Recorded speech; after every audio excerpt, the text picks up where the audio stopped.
The Odyssey worldwide debut clocking in at 200 million right now. What does that mean?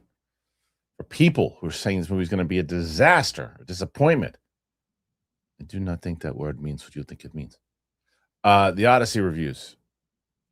Big, strong reviews on Rotten Tomatoes. We'll discuss that.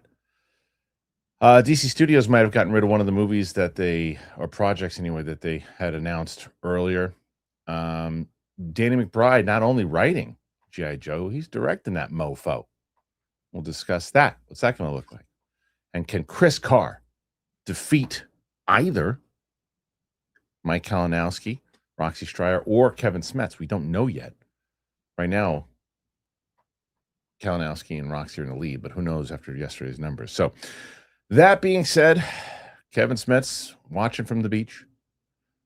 But now it's time for us to do the show. Here we go, everybody. You ready? So am I. Did you shit in there?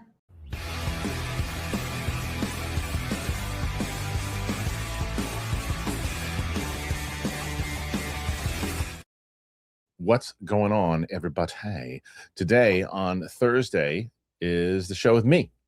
And Hello. there she is. Hi, Nice to everybody. see you. Oh, look at this Good guy. to see Good. you. That's always POD nice. popping in. That's always What's up, nice. guys? Get out of here. That thing is the absolute best. It is when he figured out how to do that. He and I both had this big Kool-Aid smile on our faces. We said we're going to abuse that. Yeah, when I saw it pop up when we were all signing off last week, I Yeah. was like, what? It's the best. It's the best. Oh, And he's able now to chime in when he wants to go after Roka and stuff too. So he's very pleased with himself. that is fantastic. Yeah. So as I mentioned, we had a pretty good day with Smetsy yesterday. He's off the show for like 2 weeks because he's working and other things, but he'll be back in 2 weeks. But he had a pretty good day yesterday, so we got to see if we can top that.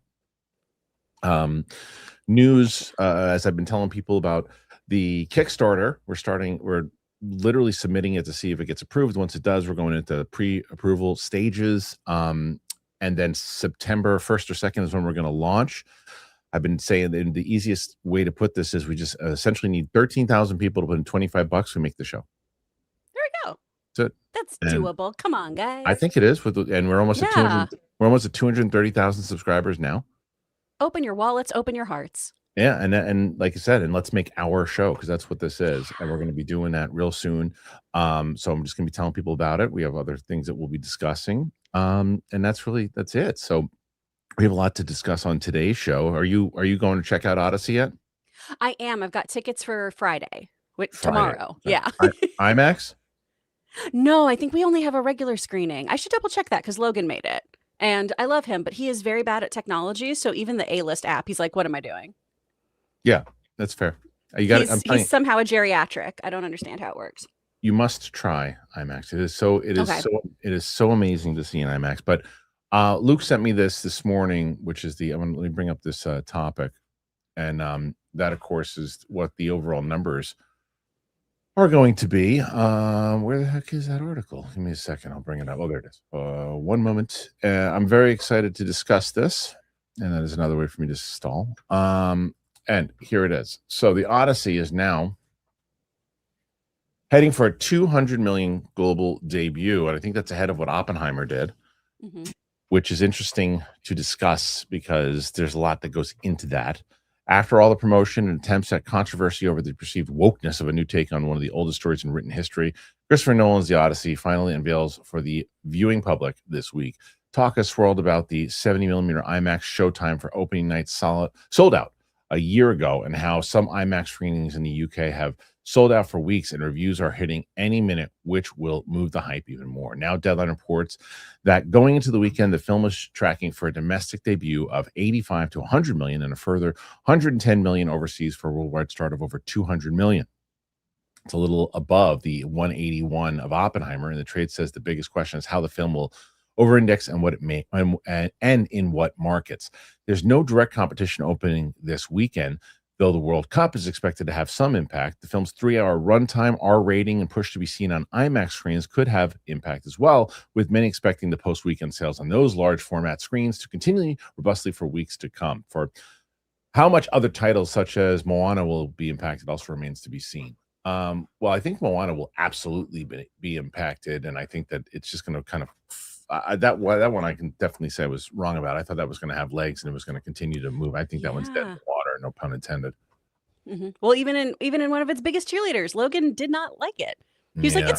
it's fine and good, but Right. the pacing's all weird and like It it looks makes fake. much more sense. Yeah, he was Yeah, like, there's some green screen moments that suck. It looks fake. It's the problem is that it is, and again, my friend Brandon, who's a critic, we were going over the budget. And he's like, for $250 million, you should just shot the damn thing in Hawaii. It made it look, like it was actually on the island. Well, that's what kind of confuses me is in my mind, Moana is such a love letter to Yeah. those islands. And why Yeah. would you not showcase that beauty and instead, volume it up? It just seemed like such a big missed opportunity. It was. So I think that one's going to probably get hit in its second weekend for sure. And as far as the Odyssey goes, I mean, look, it is, and I guess you can kind of play right into this. We'll just fire it right. I'm gonna do both, so we can just talk about all of this, Chris, Okay. which is the reviews that's going to lead into the potential box office as well. The reviews for this one have been off the charts, right? So it's opened up to now critics all over the map, and now the Odyssey reviews themselves are spectacular. Reviews for Christopher Nolan's The Odyssey have arrived, and they appear to be essentially a career best for the filmmaker. With 109 reviews, the film stands at a stunning 98% on Rotten Tomatoes, with even more impressive 8.810 average score. That's above his last Oppenheimer, though the average score is below The Dark Knight. The same is true over at Metacritic. It's 88 out of 100, easily the best reviewed wide release film of the year so far, and the best for Nolan behind only Dunkirk, which is pretty crazy, and Oppenheimer. I love Dunkirk, but it doesn't seem to be universally loved by everybody. There's sampling of reviews. David Ehrlich says the awesome power of the Odyssey, primary reason why Nolan's ultra-grounded version of the story is a reinvigorating for Homer's epic, as Homer's epic is for him. Amy Nicholson, Nolan refuses to tremble before the cannon. Grabbing mighty scissors, he cuts and rejiggers Homer and a bit of Virgil to transform the classic text into his type of tale. Let's see if there's anybody in there generally that I know. Peter Bradshaw. This is a film with thrilling ambition, boldness, seriousness, generosity, and flair. There are some broad brush moments in the dialogue, yes, but even those are applied with a muscular flourish. So this movie, as I said, and it's funny too, because I can now say, because his review is out there, Jeremy Johns and I got on the phone a couple of days ago, and we're talking about this. He's like, because he had seen, he'd done his review, and he called me. He's like, I'm with you. This thing is a masterpiece. I was like, yes. Okay. Great. And he said as much as on, and we both laughed because we're like, I said, because Jeremy's usually like Teflon when it comes to the internet trolls, right? I always get hit by the turds. But Jeremy's pretty much Teflon, and even in his comments, but I saw people going, how much did they pay you to do this review, Jeremy? Oh, they got to you. And I'm like, you're saying that to Jeremy Johns? Guys, bend the knee at this point. Just take the L. Take the L. It's like, it's okay. You won the Supergirl battle. You won these other ones that you were going. You won those. Let this one go. You lost this one. It's going to make a lot of money. It's going to do well, and it's a good movie. And it's a good movie. And the things that you thought you were wrong about the things that you were wrong about. Where like, and honestly, I went in going, oh no, are we going to get overshadowed by certain things because they're trying to tell a message? No, it's people in the movies in certain parts. There's certain times that people are in the movies for 8 minutes. There's other times the focus is on Odysseus and what his mission and what the story is. And it's a great movie. It's a great movie. Okay, good. That makes me very happy. Because first of all, anytime people are like, your opinion is wrong is just always so weird to me. We can objectively talk about some things that may or may not work in a movie, but like, let's all calm down. Let's all go outside and be fine. Yeah. But I mean, for me going into this movie, I have been kind of, I'm going to see it because it's Chris Nolan. But, between Wishbone and Oh Brother, Where Art Thou, I'm kind of covered on the Odyssey. So I'm happy to hear, though, that this is such a well done movie. How do you feel about the modern dialogue? Because that's also another thing that I've been like, I went in understanding that I had to get over that or I was going to hate it. Because the way I separated, say, like Napoleon, because Napoleon drove me nuts that like he was speaking like Joaquin Phoenix when he should be speaking like Napoleon did with an accent or something. I mean, not necessarily he was going to be speaking in a different language, but something. But he wasn't, and that was a little jarring to me. And I said it in my out of the theater reaction. This is it's not a real story, So that part of it made me go, okay, I can separate a little bit there. There's a Cyclops running around. There are big giants running around. There are other things going on, and it all feels real though. That's what I loved about it. The movie feels real, even in those aspects where there's not a second I went, well, they had this whole grounded thing, and then out of nowhere, there's these big crazy monsters and shit. It doesn't feel real. It feels like they're all supposed to be there. And okay. I will tell you that there is one scene in particular that you will be terrified of, you personally. Like it's not eye stuff. It's not eye stuff, but it's just there's a scene that plays like a horror film. Okay. And it's really creepy and awesome. So, but the one criticism that I am going to see and will absolutely have conversations about on this show when people in this,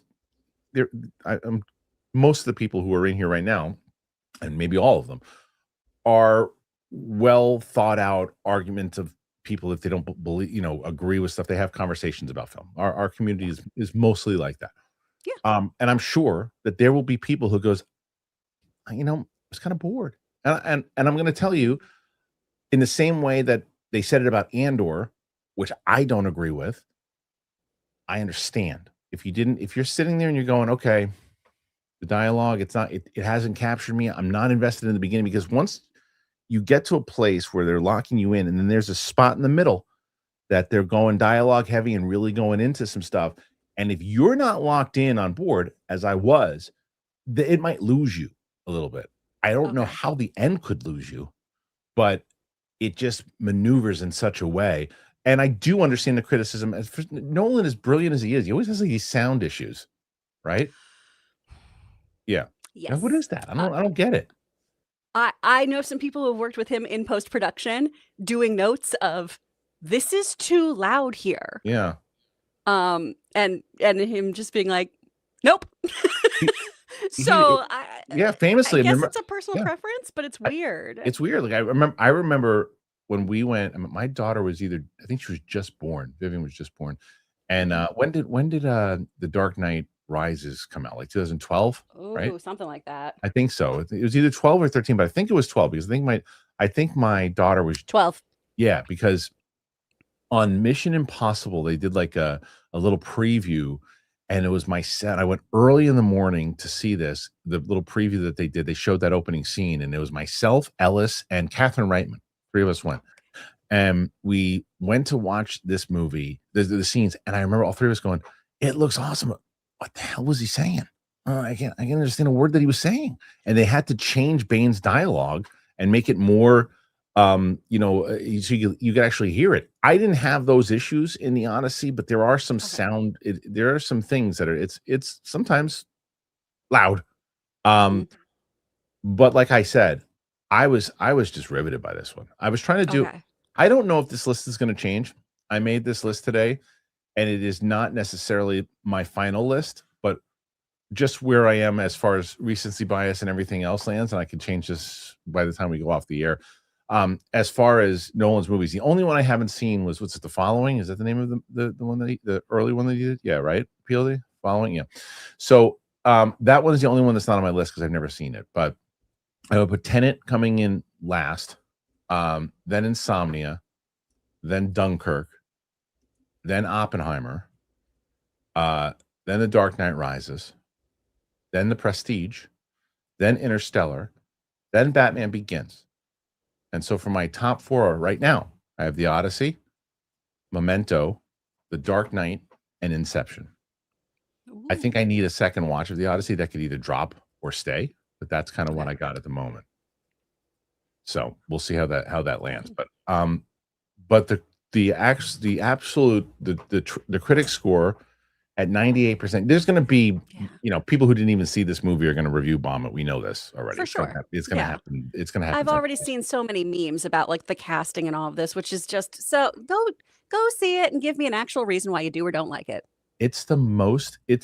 I haven't seen a bombardment of like hateful comments and crazy shit like this since probably Last Jedi. It's been pretty nuts. Shut up, you shills. Thank you. It's been crazy. But I'm in such a different headspace today than I was back then. When I'm looking, I'm just like, you just, I have a lot of stuff in spam. So I'm just like, okay, hide from channel, hide from channel, hide from channel. Just going through it and goes, I don't even read the whole thing, but just kind of going back and I just have to make sure. The reason I even do it without just going through and just not even looking at all is because I don't want to get rid of somebody who by accident landed in there. But I'm like a boom, boom, boom, and just get rid of everybody. And it's like, it's just so weird. It's like, it's before the movie came out, so it's really weird. And like the thing that I would have maybe taken more merit into it, like I said, when I went through and I was looking at Jeremy's review, and I'm like, if they say the same thing to Jeremy of how much did they pay you for this review, they got to you this, that I'm like, then this even has less merit than it had yesterday.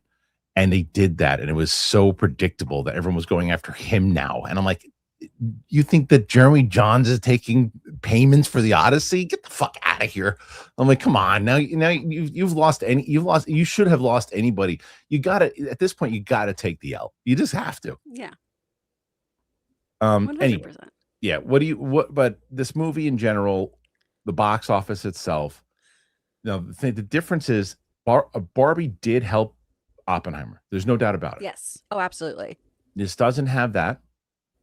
This didn't have a negative campaign around it. I don't think it's going to have an effect one way or another, because I don't think that the average person who really wants to see this is paying attention to Smell My Feet 87 about how woke it is.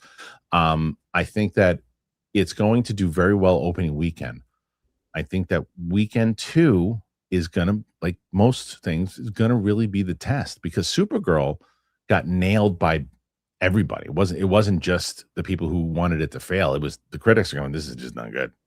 This is not the case for this movie. So how much do you think this movie will make opening weekend? Will it surpass that 200 mil? And what do you think it does overall? I think it's going to land at that 200 mil. I think that there is enough kind of, I don't know about it. It's a long movie that people are hemming and hawing. And I think it does need a little bit more of regular moviegoers as opposed to critics chiming in and saying how they feel about this movie. Because this is one too that outside of my bubble, when I talk to, my family in Florida or my friends in Texas, this is one that a lot of people have been excited in a way that when I try to talk to them about, oh, Spider-Man coming out or the release of Avatar: The Last Airbender, they kind of don't give a shit. And so this is kind of my litmus right now is how are my average moviegoers feeling? How are my cinephile friends feeling about this, where it's, I know that I can trust a Chris Nolan movie to be good, but this one I'm not so sure about. I'm going to wait to see. So I think we're going to have enough people come in that it does exceed those Oppenheimer numbers, because the Odyssey is a very epic tale, obviously, and it's something that people are familiar with. I think getting people on board with a movie like Oppenheimer is a little harder, and that's why Barbenheimer was so helpful. But I still think this is going to do well. I think it's going to not blow off the box office in a way that we're all like, whoa, I can't believe this is happening. But I still think it's going to have legs, and I think it's going to perform in a pretty nice way. I say that all sight unseen. I might change my mind once I see that tomorrow and go, wow, this movie's dog water. Don't go see it. It really is still all subjective to me.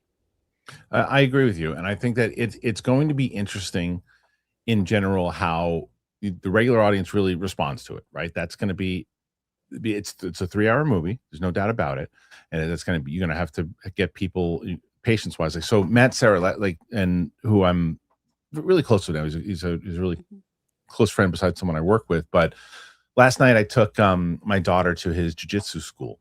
And while she was there and she was training with him and his daughters rather, he was telling me, he's like, how's the Odyssey? And I told the dude, I said, it's phenomenal. I said, you're gonna love it, because he just likes those warrior stories, and he's going with his wife tonight to see it.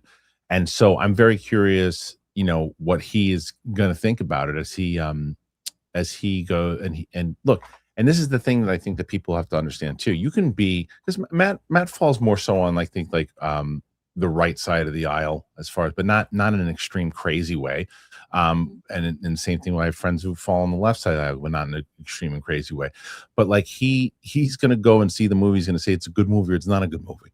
He's going to go there and he's going to check it out, and he's going to, and he'll be, for me, I believe that he is going to love it, because the Odysseus story is just right up his alley. It's a thing that he always looks for in movies and warriors and stuff too. And I think that if you have those types of people who are going to see this movie, and his wife is probably going to love it too, that is going to carry over because people are going to, like you said, that word of mouth from the everyday person is going to carry over, and it's a spectacle to see in the theater. That's what I'm assuming. Yeah. Yeah. Please do the same as you did when you saw Supergirl and text me, because I want to know what your thoughts are when you see it, because I'd love to. Absolutely. I'd love to hear your thoughts. So the question is for you guys, what do you think overall? Because I can tell you my opinion of it. I think it's going to do around I still think I know it's projected at 100, but I'm going to say 115 for domestic, and I'm going to say I think it's just going to surpass 200. I say about 205 to 210 worldwide over the weekend. So we'll see. What do you guys make of it? What do you think? Think it's going to do well? You think it's going to do really well? You think it's going to overperform, underperform? Put your thoughts in there. Please let us know. Now, before we move on to some other topics, I want to tell you guys about our good friends over at Kachava. I've been telling you about them all week. I'll tell you them again. And you're going to click that link in the description, browse around, right? So part of my daily routine has been the gym. You guys know that. Over the last year and a half, I've made it part of my routine. I've needed it to be. It's become easy to do that because it just is the thing that I do. And that's the same thing with Kachava. I've been telling you about Kachava, and man, part of my daily routine as well. So Kachava, to me, it is your daily ritual when you're on the go. At least it has been from myself, and it's just so easy to take. It's an all-in-one nutrition shake, and wherever you're headed, you just take it with you. And they have a new travel packs as well.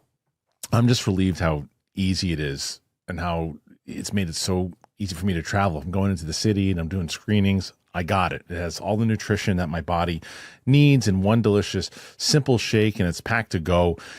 One packet will provide you with complete nutrition ready for life on the go, with protein, fiber, vitamins, minerals, greens, probiotics, omegas, electrolytes, and more. And there's 8 fan favorite flavors. There's chocolate, there's vanilla, there's chai, there's matcha, there's coconut, strawberry, coffee, and backed by popular demand, there's chocolate mint. It's so many delicious things. I tell you, I'm blowing through these things. I got to do a new order soon. But Kachava provides clean nutrition to fuel wherever your day takes you. There's no fillers, no nonsense. So you got to take your daily ritual with you when you go to Kachava.com and you use that code Kristian for 15% off your first order. That is Kachava. That's KACHAVA.com. Use that code Kristian. Now you go to Kachava.com, use that code Kristian, get 15% off your first order, and you check that QR code as well. So yeah, once again, it's very easy for me. I have a bunch of these. I also have the packets. I go and I take them whether I'm going to the gym, if I'm going to the city. I've been feeling great. You see my energy on the show. Why do you think that is? So go check it out. Check out Kachava. Appreciate it. Bye. I really do appreciate it. And I hope you just go click the link right now and just browse around. That helps tremendously too. You just click that, open that up. Thank you very little. Okay. So we have right now you've got over 26 questions already. We're only 20 minutes in. Pretty good. Thanks, guys. Yeah, Kevin, like I said, Kevin had a really good day yesterday, but that doesn't necessarily mean anything. I don't even know what his numbers are yet. So I think we're gonna have a pretty good day today. I can feel it. But we do have some stuff we talked about earlier. We're talking about Supergirl and the DC stuff, and there's another report that's coming out of Comic Book Movie. And DC Studios may have quietly scrapped another Chapter 1 Gods and Monsters DCU project. So let's see. Let me close that down. Please and thank you. Okay. So this one is by Mike Kalinowski's bestie. It says 2 years ago, the news broke that DC Studios was moving forward with an animated Blue Beetle TV series. At the time, it was said the show was already in development with Miguel Puga, said to have been hard at work on it for months. He was named as a showrunner, with Christian Martinez was writing the series, and Angel Manuel Soto and Gareth Dunat Alcocer, director and screenwriter of the 2023 movie, respectively, were named as executive producers alongside John Ricard and Galen Baseman. Jaime Reyes, actor Xolo Maridueña was also confirmed to reprise his role alongside unnamed other actors who starred in the Blue Beetle movie. However, there were conflicting reports about whether or not it was continuation or soft reboot, meaning to bring Jaime into the DCU without any DCEU baggage. Following news that Metaduena will return in James Gunn's Superman sequel, Deadline has shared an update on the animated project. Unfortunately, it sounds like it's gone the way of the unmade Chapter 1 Gods and Monsters DC movies and TV shows like Waller, The Authority, and Swamp Thing. Last year, HBO Max revealed it would prioritize adult and family programming, with children's programming take a step back because it doesn't fare well and is no longer viewed as a priority. Blue Beetle animated series was targeting young audience who made up a large swath of the Giant Bugs fan base. There have been no updates on the project since the original announcement. I am hungry. That burger on the side looked good. While the Blue Beetle TV series hasn't officially scrapped, it's telling someone that it was mentioned at DC Studios. I don't know what's happening right now. Who cares? They're not making the movie. They're not making the show anymore. I'm done. They're not making it. I'm reading this.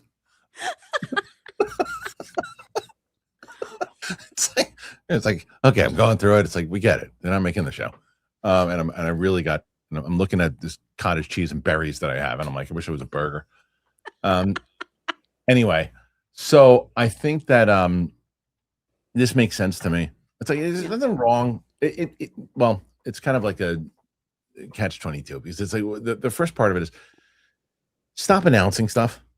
You know, that's the number one. That's a DC thing. That's a Star Wars thing. That's a Marvel thing. Unless you know what's happening, stop announcing stuff. Because if it doesn't happen, you're going to be looking like, oh, there's another thing that's canceled. It doesn't make sense. It makes sense to cancel it in the same way that Star Wars should stop making shows for kids. Regardless of what George Lucas says, it's always for kids. Kids ain't watching Star Wars anymore. It's not for them as much anymore. It just isn't. They're not like they care more about Danganronpa. How do I know about that? Because that's what I know my kid watches. Danganronpa. If you have a kid, you might know what it is. I don't know what that is. Digital Circus. They know what that is. But they don't care about Star Wars as much anymore. And the same thing goes for DC and comic book movies. It's more of a millennial thing. It's more of a Gen Z thing. They do not respond to this stuff as much. And so going away from that and saying, let's just focus on the stuff that, the darker stuff and the more adult stuff. Fine. That makes sense. And that's another reason why they're probably bringing Blue Beetle into Man of Tomorrow. Yeah, that makes sense to me. Well, because listen, I obviously love all these animated shows that they do. Yeah. I am a big fan of Creature Commandos. I think My Adventures with Superman, so fun. One of the best versions of Kara Zor-El that we've seen. I'm so excited about My Adventures with Green Lantern, having Jessica Cruz in the fold. And I am still probably one of the few people devastated that we didn't get a Swamp Thing show.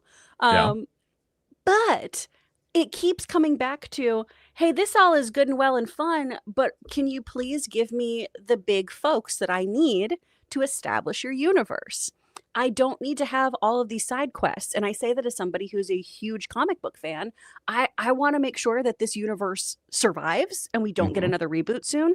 So yeah, stop announcing stuff that's tertiary. Let me know about your Batman. Let me know about your Wonder Woman. Let me know about your Flash. I mean, even like for me, a Martian Manhunter, the kind of like the big 5 or 6 of like the Justice League. That's who I'm really focused in on right now. And I love these other characters. I mean, what they did with Jaime Reyes, particular, and like Young Justice.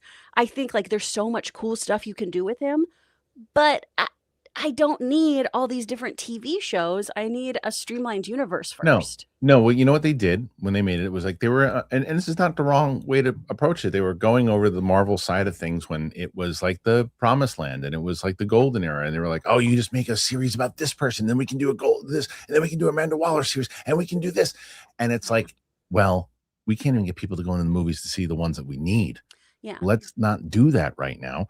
And this is another reason, pivoting back to that conversation, you've got to focus in on your big powerhouses right now in order to get people into that theater to care about your universe. It's like, I do this this UAP channel, and I talk about this all the time, where there are these topics that are brought up all the time. And Age of Disclosure was a documentary that came out that a lot of the mainstream audience saw. And one of the reasons that a lot of people saw this was because the director, Dan Farah, worked with Steven Spielberg and a lot of these. He's very connected in the industry, and he's got a great PR person who got him on, whether it was Bill Maher, the Fox News, CNN, like all these different places. He was everywhere talking about it. The stuff that was in there was all stuff that have been covered over the last 20, 30 years. And there are all reports that people have discussed and things that I'd covered on shows from other documentaries and other things, but documentaries from lesser known people. But when the big name starts to promote on other big name things, the word gets out there. And there is no difference than putting out a big name like Batman or a big name like Wonder Woman to then push towards your smaller, characters and your universe. That's how you get them in there. But exactly. Yeah. This is what Winston and I kept kind of just geeking out about, was since they were pulling so much from the animated universe, like the version that we grew up with, right? The Justice League Unlimited, the Batman the Animated Series stuff, that kind of thing. We really thought it was going to follow that trajectory of, hey, here are your big guys. And now I can introduce you to the Question. Now I can introduce you to Etrigan. And we have this kind of team already established that needed extra hands. And so then you can get into all of like the fun, weird stuff. Right. And I know, again, obviously it's always apples and oranges. DC is not Marvel. Marvel is not DC. But even some of the stuff they're doing with like X-Men 97, just having Morph transform into some deep dive characters, hitting me with Maverick in yesterday's episode, like stuff like that is so cool, but it's also earned and done in a way that makes so much sense. And if you're introducing me to, tertiary or street level characters who I don't really need to know about yet, who haven't also had the inspiration of seeing these other heroes take the platform, then it's kind of lost in the sauce. It's not going to hit the way it should. It's true. It's funny you mentioned X-Men because I had watched the first 2 episodes, liked it, and then I was talking to Luke, and Luke was like, once you get past 2, it's like just awesome. 2, he's like 1 and 2 is really good, but like the rest of it is just awesome, and everybody's saying that. And last night I get there, and Matt Sarris is raving about it. He's like, you've been watching X-Men 97? I'm like, no, and he's like, you gotta watch it, and he's like losing his mind over it. Yeah, and I bring that up also because there's a new rumor out there. Speaking of the X-Men, I don't know if you saw this, Chris, but there is a rumor now that Cooper Hoffman is said to be Marvel's top choice to play Cyclops. Yeah, which is very interesting. I kind of love this casting. Yeah. Now, as the X-Men casting rumors continue, we can see this next one proving to be somewhat divisive, as Cooper Hoffman is said to be Marvel Studios' top choice to play Scott Summers. I can tell you, I think I know why it's probably divisive, but we'll talk about it in a second.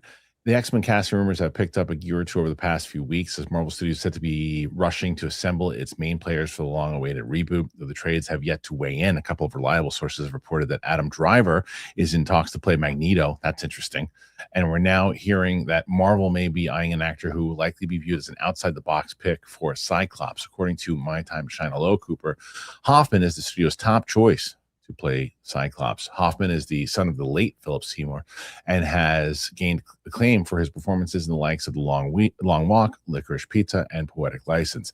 But he wouldn't exactly be the first actor we think of when picturing X-Men's fearless leader. At 23, he's the same age as Sadie Sink, who is believed to be playing Jean Grey. We've also heard that Obsession star Indy Navarrete is on Marvel's radar to play Rogue. It's pretty cool. That's what I said. I said that the other day, and people are like, I don't know. I know it's Winston. Come on, Winston. And Winston said, I don't know if she could play Rogue. She's my choice. Actually, I'll tell you, Margaret Qualley is my first choice, but she's pretty great too. And Bill Skarsgård's name has been mentioned in connection with Professor X. Though the main focus is expected to be on the core team from the comics, another recent rumor claimed that the likes of Emma Frost, Rogue, and Storm will also appear. Okay, let's see. Hunter Schafer names continues to be brought up as Mystique, as does Cynthia Erivo for Storm. Most recent rumors I mentioned the likes of Odessa Azion for Rogue and Wagner Moura. This casting is going to be. You remember, Chris, when the Superman casting was going on, and that was like anything anyone was talking about. That's all we'll be talking about in the show is the X-Men cast. Oh yeah, it's just going to be who's up for it, who's doing their chemistry tests, etc. And the first. I like a lot of those names. I will say this. There was a name that was brought up the other day for Storm. Shoot, who was it? Was it might have been Luke. I can't remember. Luke, was it you that you sent me a Storm casting? Cynthia Erivo is not the right choice for Storm. She's just not. She's too Storm is a big, powerful presence. Cynthia, she's little. She's little. Super little. No, that just went. And I don't mean little. And like people, what about you keep saying Adria Arjona for Wonder Woman? She's only 5'7". You can put 2-inch platform heels on her, and it'll be fine. You got to put like 10 feet platform heels. I was gonna say you got to put some huge shoes on. What is she? 5'1", 5'2"? She's tiny. She's too little. I think. And I know you can like apple box people, but like I don't know. She's not right for the role. She's not. She's very talented, but she's not right for Storm. But there's going to be a lot of different rumors and things out there. As far as Cooper Hoffman goes, I think people are going to say like, well, he's not. Maybe he's not as in shape as like you think Stephen Sommers is, right? And I'd say was Chris Pratt in shape when he got cast as Star-Lord? Certainly That's wasn't. Exactly who I was going to bring up. Right? It's like that shouldn't be your thing. It should be because look, with a budget like that, I got him a trainer. He'll be all right. You know what I mean? He'll be fine. And he's got the charisma.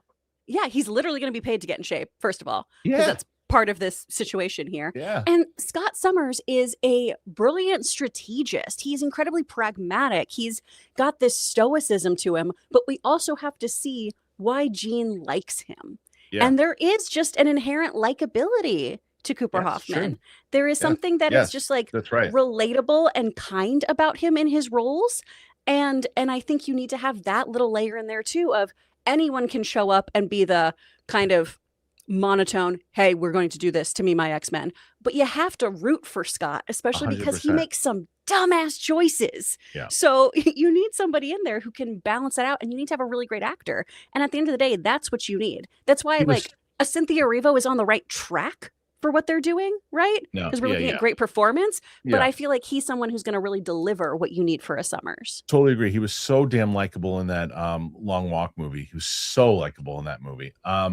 Now, this I guess is a nerdy question for you because I mean I was an X-Men comic fan, but I don't remember as much. And was Storm significantly older than the rest of the crew? No. So that's something that kind of changes throughout things. Sometimes we have, the youngster version of this when we first started out with, the 1960s kind of iteration of the comics. And we have like, they're teenagers, right? They're out of school and everything. Most of the times when we're looking at the X-Men, Storm and Jean are going to be like contemporaries. If we look even to X-Men 97, they're almost like sisters because of being raised together. You also have shows, though, or other versions, kind of like an X-Men Evolution, where Storm is the same age as Wolverine and everyone is significantly younger. That's what I'm saying. If you do that version, version of Storm, then Jodie Turner-Smith should be your only choice. Oh my gosh, she'd be so good. If you do that version of that. If you don't, then you obviously can't. She's 39 years old. So it just wouldn't match up unless you do that version of her. Now, the other one that Luke had suggested, and again, I think I'm going to do the same thing now that I did the other day. He suggested DeWanda Wise. Do you know DeWanda Wise? So let me see. I'm going to bring her up. Let me double check if I'm thinking of the right person. She's 42 also. So like that's the same thing. So the question again. Okay, yeah. Yeah, that's the same thing. So she's younger. She's older than Jodie Turner-Smith. So yeah. So yeah, it just depends on what version you're going with. There's going to be a lot of rumors.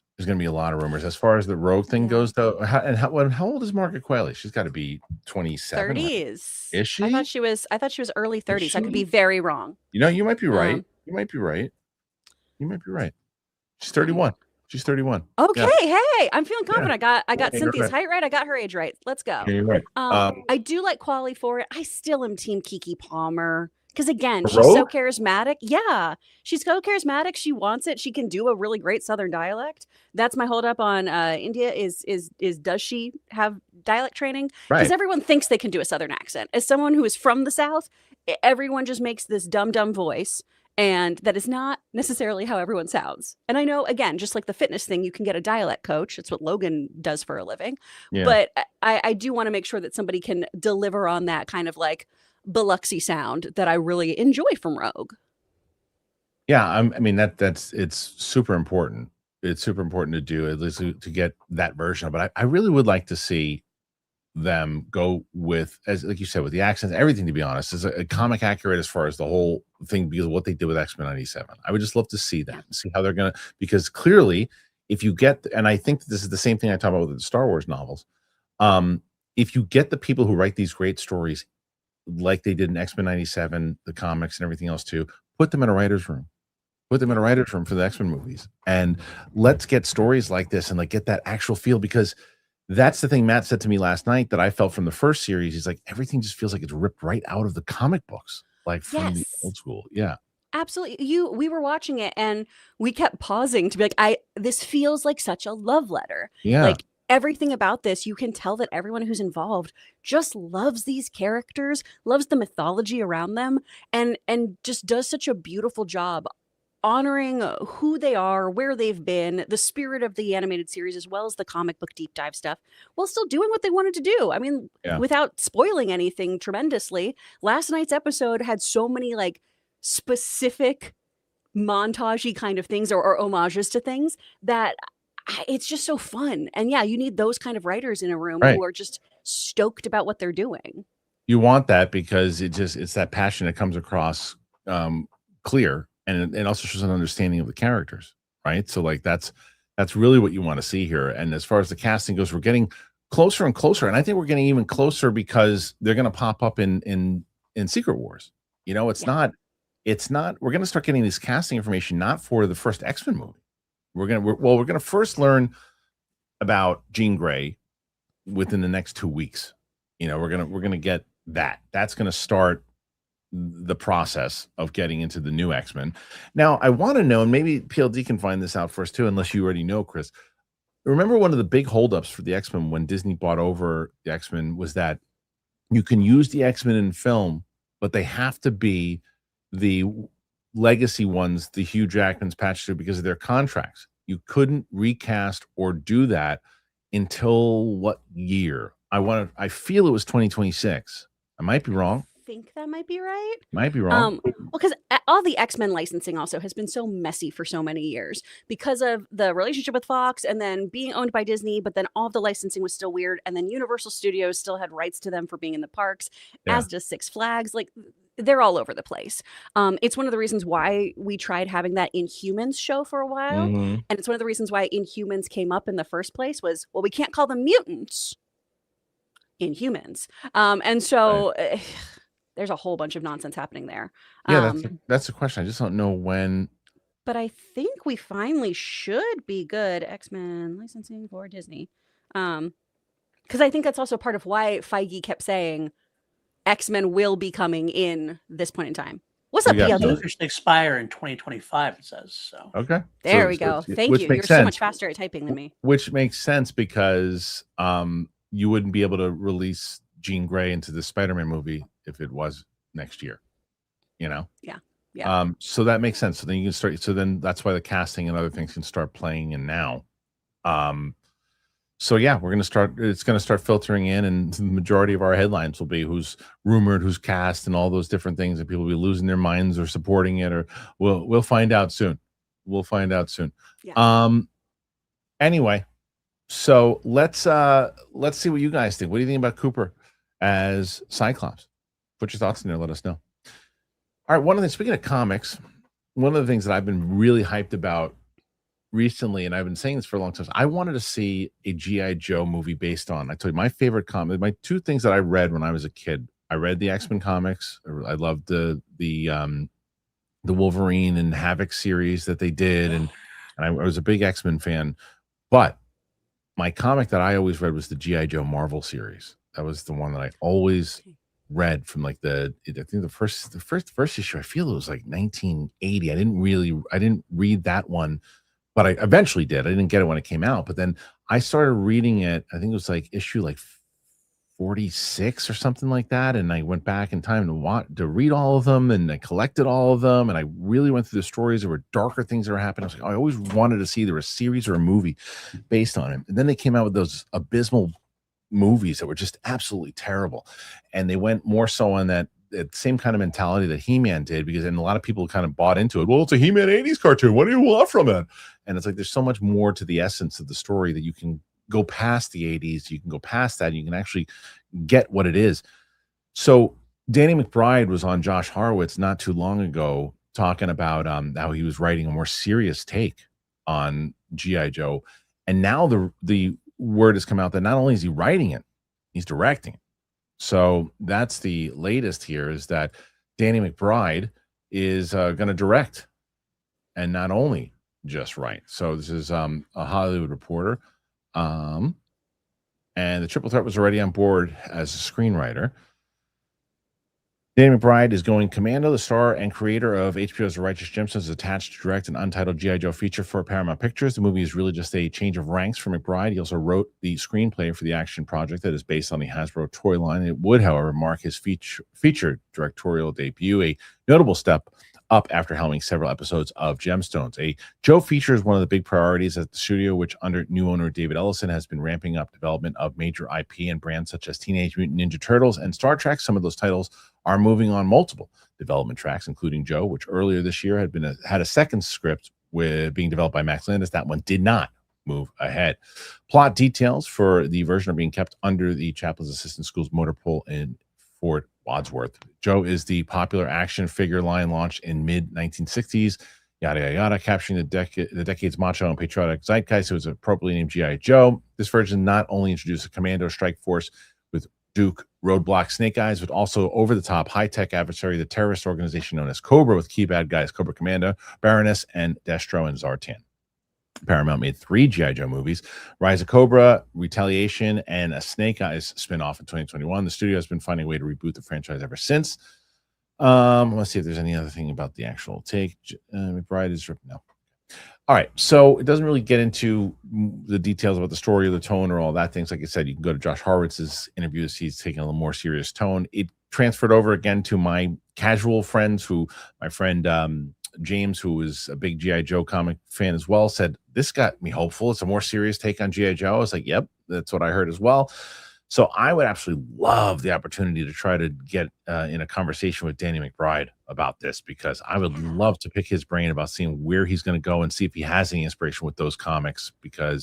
And Kevin Smets, you watching this, or clip this out, because I want to see. I want to put a short together on this one, and tag Danny McBride on it, because my question to Danny McBride is, are you diving into those Marvel comics, and are you going to be tackling some of those, the essence of what like issues like 46 to like 58 really covered? And I know them so well, in the Snake Eyes, the Storm Shadow, the rise of Sir Panther, and all the cloning and other things they did. It was really, really great in how they put this stuff together.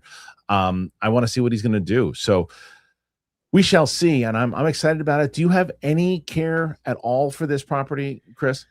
So I only grew up with the cartoon, and then my brother had, G.I. Joes. Yeah. Or one Christmas, my Uncle Mike accidentally bought him G.I. Janes, and we didn't realize it until he went to change their uniform. It was a wonderful day of discovery for Hey Hey.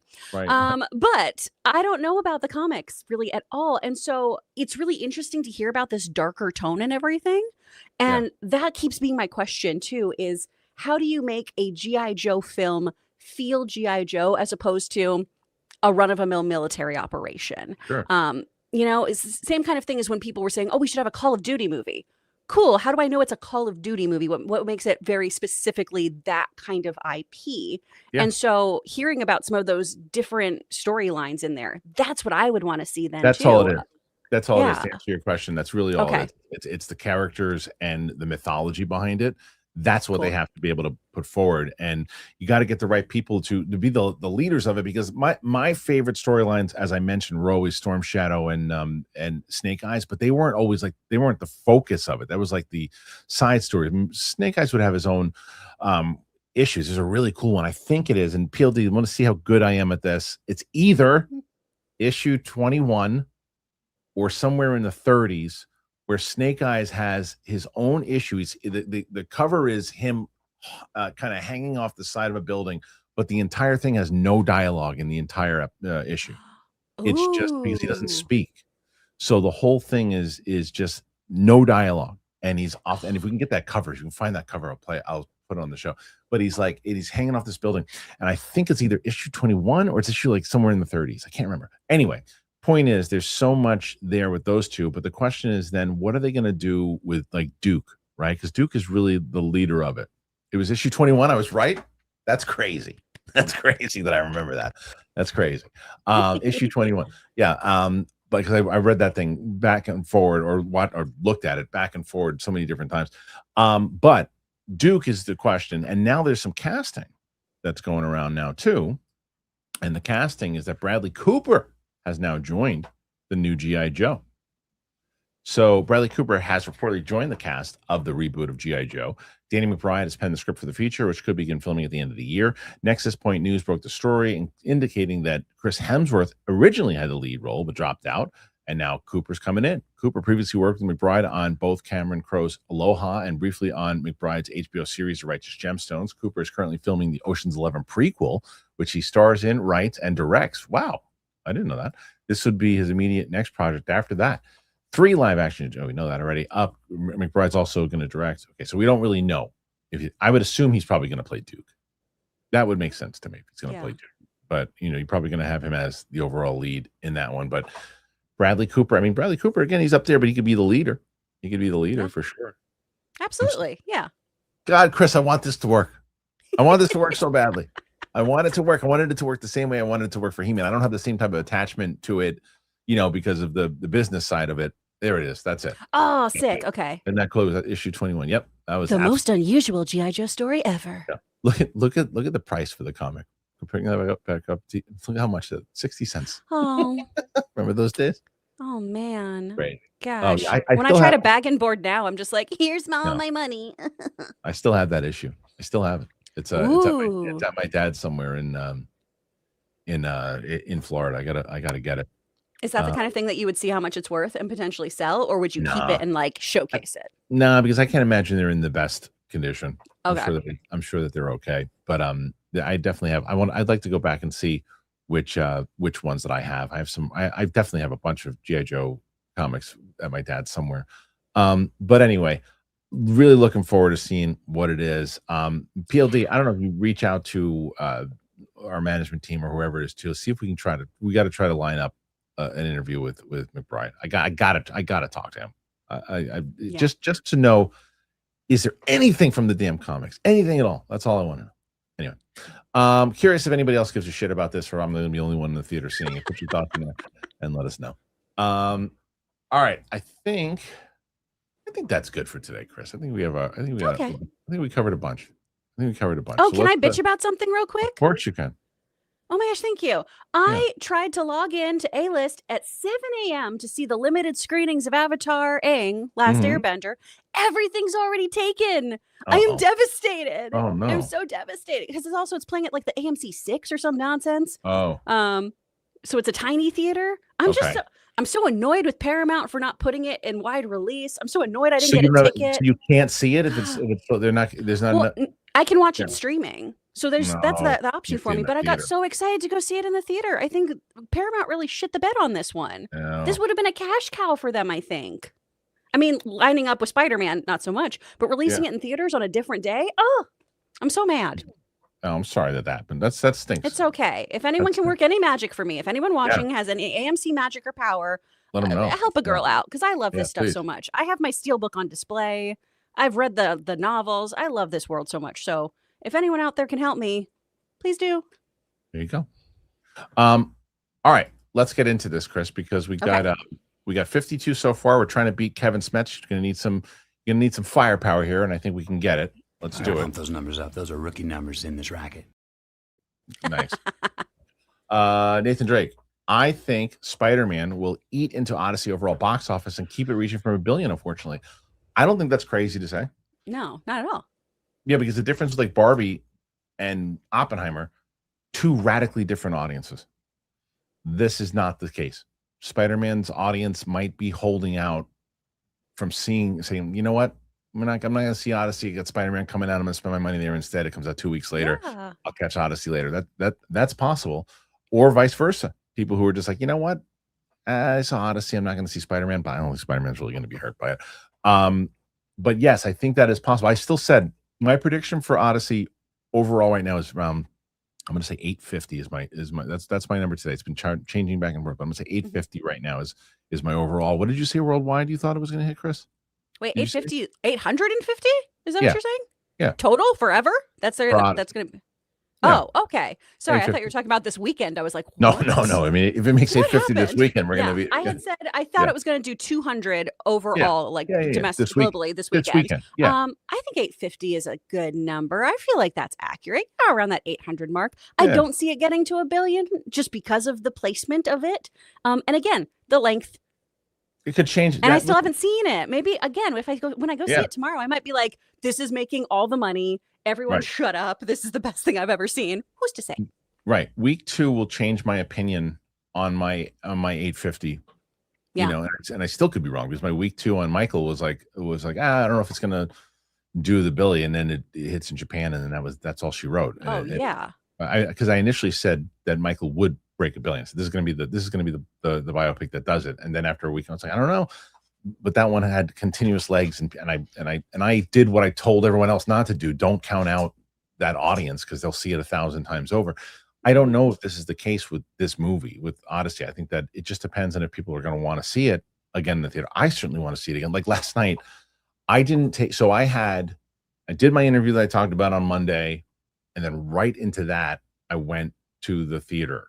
So for 2 reasons. One, didn't take my 14-year-old because definitely the subject matter I was talking about with our guest would not have been appropriate to take her with. And then going into and I also had already told I actually bribed my cousin because he and his fiance are gonna watch my little one while I take my wife to go see Chicago. So I bribed him with the Odyssey ticket, which I wouldn't have done anyway, but I did. And so why did I even get into this story? What were we talking about? How did I even get there? About box office. Box office? And then I don't know how I got there. I don't know how I got there. No clue. But either way, the reason we got there is because I my daughter. That's what I was gonna say. So I had said so yesterday, because I had initially told my daughter really wants to see Odyssey. This is the reason why I still think it's going to do well, because even my 14-year-old, who I just mentioned before, doesn't give a shit about Spider-Man, doesn't care about Supergirl, doesn't care about any of this stuff. She wanted to see Odyssey. She really wants to see Odyssey. And so she's like, when you see that, I want to see it. And I just couldn't take her to the screening. So I didn't say anything. I was like, I'm just going to take her to the regular movies when I get a chance. And last night, Matt's like, oh, so I was Odyssey. And she looks at me, she goes, you saw Odyssey? I was like, yeah, but I couldn't take it. She's like, I told you I wanted to see Odyssey. I'm like, I'll take you to see Odyssey. So I'm going to take her to see Odyssey. So, yeah.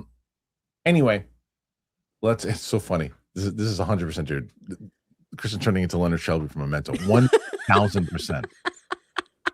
That has happened many times over. Right? I told you, like, not even. My brother told me, I don't know, a couple weeks ago.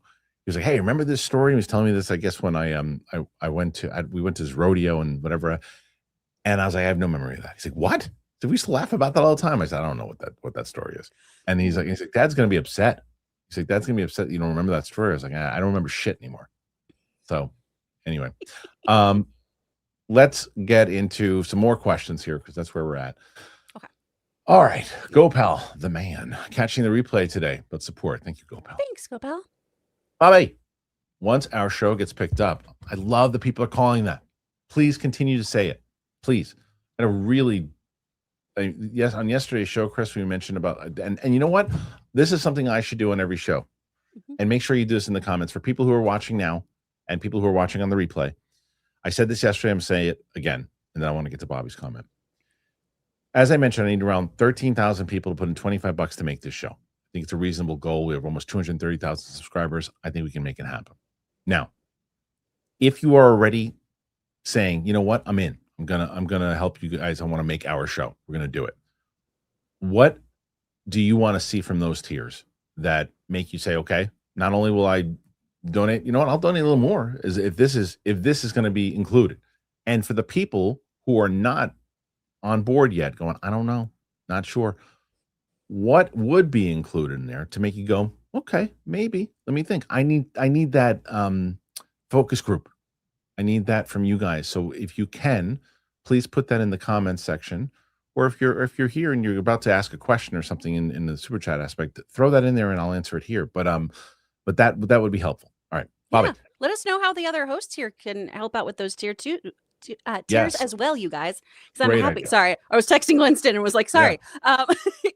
Because yeah, I'll do a voicemail for somebody in a stupid voice. I'll do whatever to help with this. It's a great idea. It's a really great idea. Once our show gets picked up, do you think you'll have an episode with Heidi and Frank in it? They're LA talk show radio hosts that Kristian used to be on. For those, I mean, they helped tremendously. Yeah, I was on there. Do you listen to Heidi and Frank? No, I didn't know that you did radio. Yeah, I was on that. I was on with them weekly for years. Going and do movie stuff with them too. So how do we initially get started with them? I can't even remember. I think that we got involved with them on Toad Hop, which is where we started. I just don't know how we initially, whatever it was, they really liked our movie show that we did on their network. And so then they had us come in, and Mark and I would go in weekly to be on their show to talk movies. And then Mark moved towards the Valley, and they were closer to me. So I would go in every week for 2 years. And then they moved to the Valley. So then I think Mark still does it. I think Mark's still on weekly with them. But yeah, the answer is that, Bobby, is that when the show gets picked up for a full season, I'm going to use as many of those things, because the character and characters could absolutely be interviewed by them. And I think that I can already, even you saying that, I could see Frank and Heidi interviewing both of them and kind of trying to, poke the bear a little bit, because Frank's great at that. Okay. Ron H. And who could forget the running scene with the people of Philly? Damn it, Rocky's an inspiration to us all. We can all be like Rocky. PLD? Was there a question that I'm? Oh no. You know what? I see it. These are out of sync. Ron H. Okay. After the I Play Rocky trailer, I felt the need to go right to Rocky 2, the training montage after Adrian tells him to win. Fucking badass. I have no idea if the honest. Oh, let's stick with that one. Okay. Did you see that trailer yesterday, Chris? No. It's awesome. It's so good, and especially speaking about this pilot right now, I was already inspired. I'm so much more inspired after this trailer. Do you know the story of the making of Rocky? I know Stallone pitched it to everyone, but I don't know very much about it. Watch the trailer. It wouldn't do it. There's no reason for me to do justice to telling you the story now that I don't have to, because this guy could have easily fallen into an impression of Stallone, and he doesn't. It is. I was humming the freaking Rocky theme song on myself. I watched the trailer 5 times now since it's come out. It's incredible. Okay, it's really incredible. I'll have to check it out. Awesome. Yeah. And Rocky, we did that already. Okay. Ron H. I have no idea if I will love Odyssey more than Dune. After all, Dune had more space and more worms, and who could forget the sand? It's true. You got to see. I think Chris will like the Odyssey better than Dune. I'm so sure I will like it more. Yeah. Ron H. What's up? Odyssey IMAX today, 14, and I'm talking in pause words because it be Odyssey beaches. LOL. Ron, I'm sure, and I don't really have to tell you this, but tomorrow I'll look forward to hearing your thoughts on what you thought about it. I'm excited. Sammy, hey, curious if you heard of a musical called Epic that's based on the Odyssey. It's gained millions of views through the years on YouTube. It's now getting adapted into an animated movie produced by Jerry Bruckheimer's team. I haven't. Have you heard about this, Chris? Yes, I have heard about this. I haven't gotten to listen to a lot of it, though. I've just because I'm an insufferable theater kid. Sorry. My Spotify every now and then is like, here's a musical that you haven't heard. And so I heard a couple tracks, and it sounds really interesting. I really like what I've listened to so far. It's beautiful. Yeah, I don't know anything about it, but I'm glad. Thank you for telling me. Ron H. If Sly Stallone was in Odyssey, I think he'd be tracking high instead of the low number. It's not tracking low. It currently is. It's not low. Not tracking low. Who knows? Odyssey might still be good without Sly. We'll see. Everybody get to the horse. That's the problem if I was playing Rocky. It would sound like a really bad impression. DJ.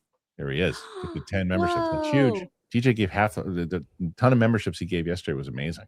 That's awesome. Really, yeah. Ron H. Derek needs to get off the coke, says Ron H. He's dropping memberships, like dropping dumbass so-called friends who aren't really friends. Ha ha ha. Fair enough. I think DJ's all right. DJ's all right. He's half the member. We have a lot of stuff coming up for members today. If it's not, is it up already? PLD? After the show. After the show. Okay. So after the show, we have the non-edited reaction of Empire Strikes Back with Sam having no idea what was going on.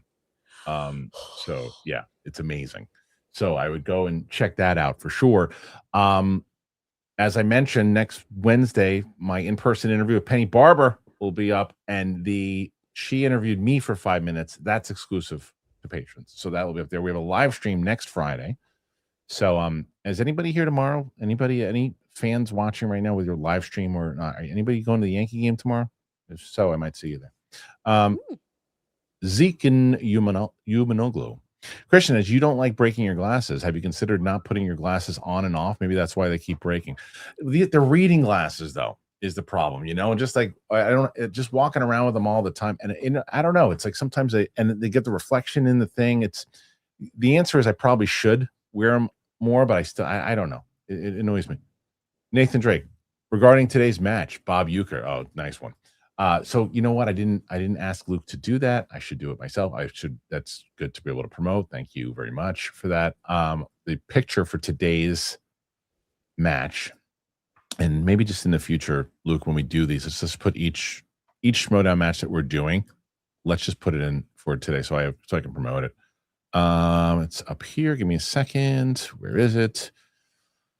Hold on. Holy moly. I got it somewhere. Oh, there it is. Okay. So the finals for the season 2 was myself and Mark Ellis versus Box Office Breakdown, the Cinderella team of the tournament. That's Finstock and JTE. But because of our scheduling and everything else too, we couldn't put the match up in season 2. So we finally aired it in season 3, and it's the match that's on Schmodown Vault. There it is. It is the Schmoes versus Box Office Breakdown teams title match, the first teams title match ever between the 4 of us. So you should go and check that out. I did 3 promos in my career at the Schmodown as The Rock, and that one I think is my favorite one that I did. So okay, that's up on the channel now. Okay, next one, Ron H. People who can't take losses are losers. Let's see. I'm very curious to see that when the movie does as well as I believe that it will, I want to see if people are like, you know what, it did really well. This one, people went and saw it. We were wrong, or they're going to just double down. I would assume the latter. Joshua Gonzalez. It's Dune versus Odyssey this year. 2 Titans. Who wins? Box office wise, Odyssey. Odyssey wins box office wise. But what I like better, that I don't know. For Chris, I know. Yeah. Yeah. 100%. Well, and even going into this as somebody who's not a Dune fan, like Campia loves this shit. He loves Dune so much. And he's like, yeah. I don't know about this third one. He like hates that book. So yeah, even the Dune fans, I'm like, I know. But the thing is, I wasn't a Dune book person. So I am more of a Denis Dune fan than I am the actual book fan. So if he finds a way to spin it to where I can find it interesting, because like I said in those trailers, it looks like the perfect kind of turn. I want to see how they're going to do it. So we'll see. All right. Smaug. Digger looks great. However, is it fair to say it may share a similar fate to another recent big budget film from an acclaimed director in One Battle in terms of box office, grossing around 200 million? Both budgets around 100 million. Well, no. One Battle, I think the budget was closer to like 160, right? I think so. I'm not sure. I think so. One Battle after another budget. 175. Yeah.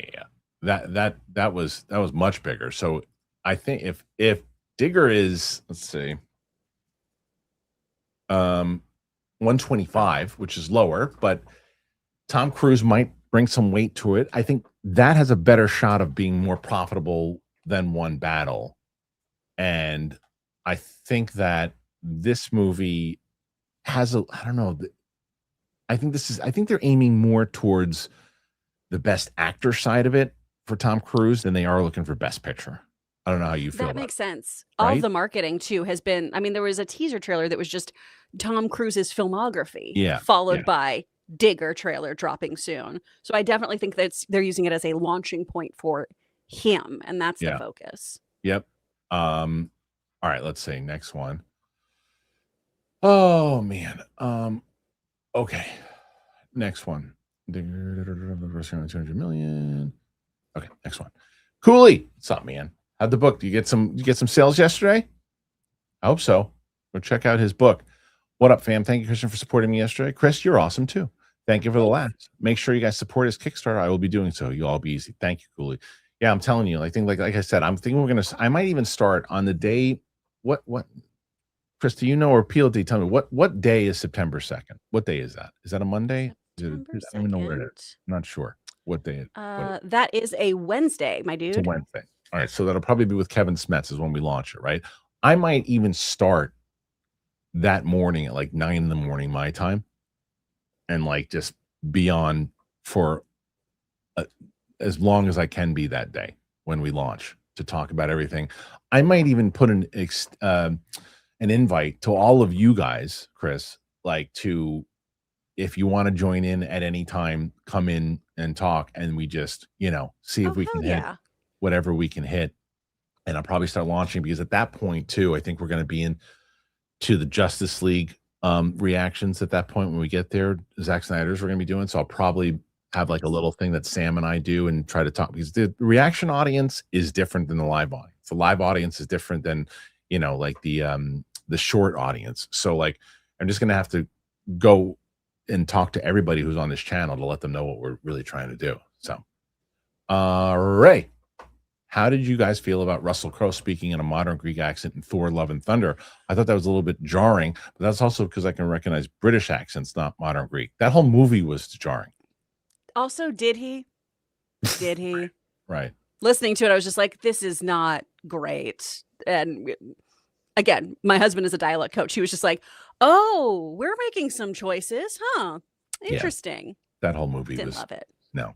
Yeah, I don't like that movie either, though. Ron H. Plenty of films with Whiz Bang Boom. Go watch that. If you want that, Odyssey is cinema. Haha. Go to the bathroom first, because this film is long like Derek Johnson. Not short like mine. Oh, come on, Ron. Come on. Smaug. Harloff. Nice. Chris, love the mug. Kristian, side camera view looking clean. Have a great Thursday, all. Thank you. Thank you. Thank you very much. Thank you. Zeke, you got to tell me how to do this. This is right. Is it Zek Inu Monaglu? I think that was the closest I got. Support. Thank you. All right. K-Dog Westmore. Convinced Odyssey hate is bots. Don't see it. IRL. What's IRL again? In real life. Thank you. Yeah, I mean, that is the question. And it's one of the things that we tried to do the other day, where we were talking about this, and someone in the comments said, this just sounds like PR when we're talking about the Odyssey. And I said, okay, listen to the person. I said, I'll tell you what, why don't you come in here right now? PLD will give you the stream. You come in here and let's have a debate and discussion. And they said, no, I don't want to do that. So I would love to actually have a discussion with someone like that. Not a fight. Fights aren't worth it. Mm-hmm. Discussion. Like, what is it that you really believe is, before seeing the movie, the need to say this, and this without seeing it? Like, that's my curiosity. Peter Eklund. Today's my 41st birthday. Any advice for my 40s? Enjoy it. Yeah, I'd say enjoy it, Peter. That's it. Just enjoy it. And 41 years young, my friend. Yeah, I'm excited about 40s. I'm 2 years out, and I'm like pumped about them. I feel like my life's going to be maybe in order. Maybe so. I think you could. Yours will be, Peter. Yes. Geek Lodestars. On my way to grab some food before the Odyssey and IMAX. Super excited for this movie. Tickets were hard to get, especially from some good seats in the middle. Oh, that's a good. That's promising. That's a good sign. I'm so excited to hear people. Tomorrow's going to be a great show, because I'm really excited to hear what a lot of the first wave audience members think about this movie. Really excited. Ron H. Odyssey at 14 fireworks tonight, 22. You should check out bids for them. Kristian, they like you to couldn't put the phone down. 20-minute fireworks each from a different country.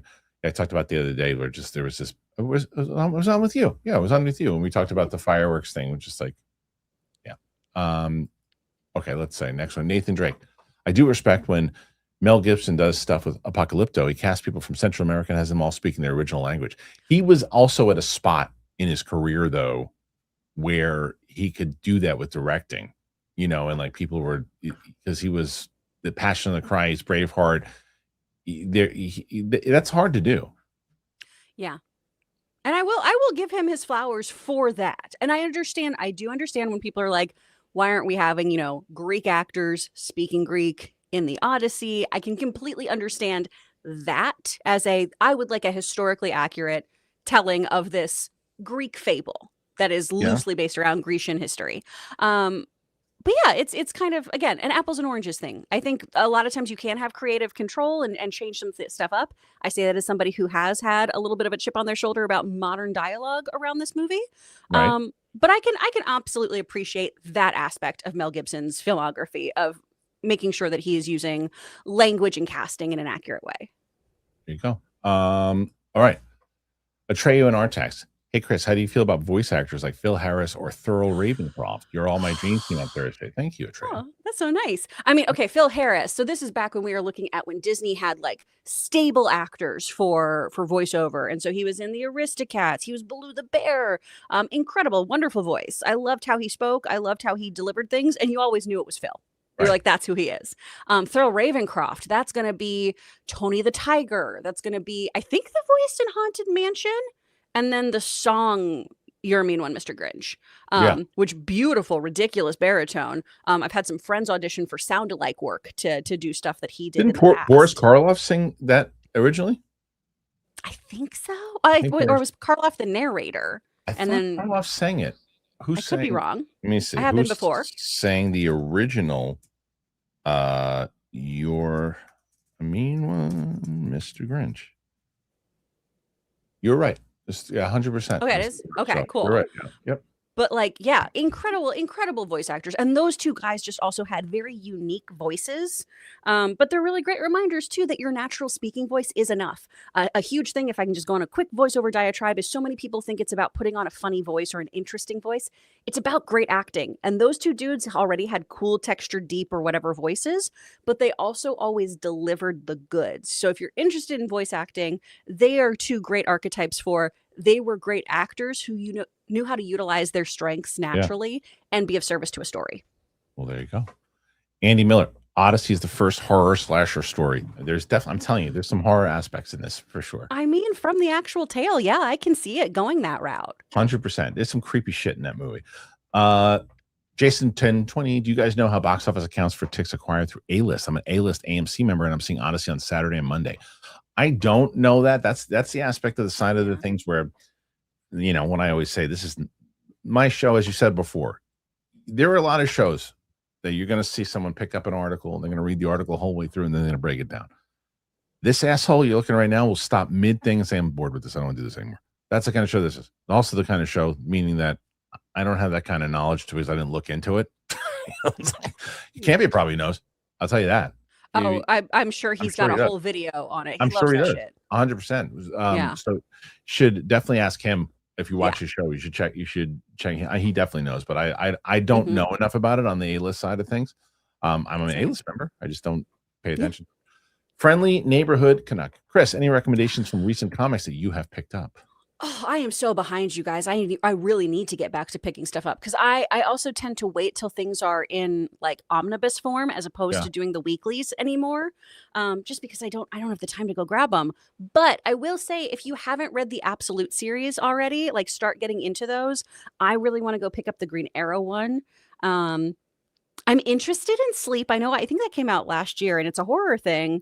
But I keep hearing good things about that, so I want to check that out. But if you're looking for stuff that is also being adapted recently and is a little weird and silly and a little perverted, Sex Criminals. That is being adapted by Amazon, and it's a really weird, interesting comic. So maybe that's one to go check out.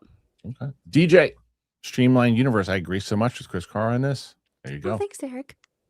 Johnny Patrizia. Chris, did you finish Witch Hat? What is this? LTA.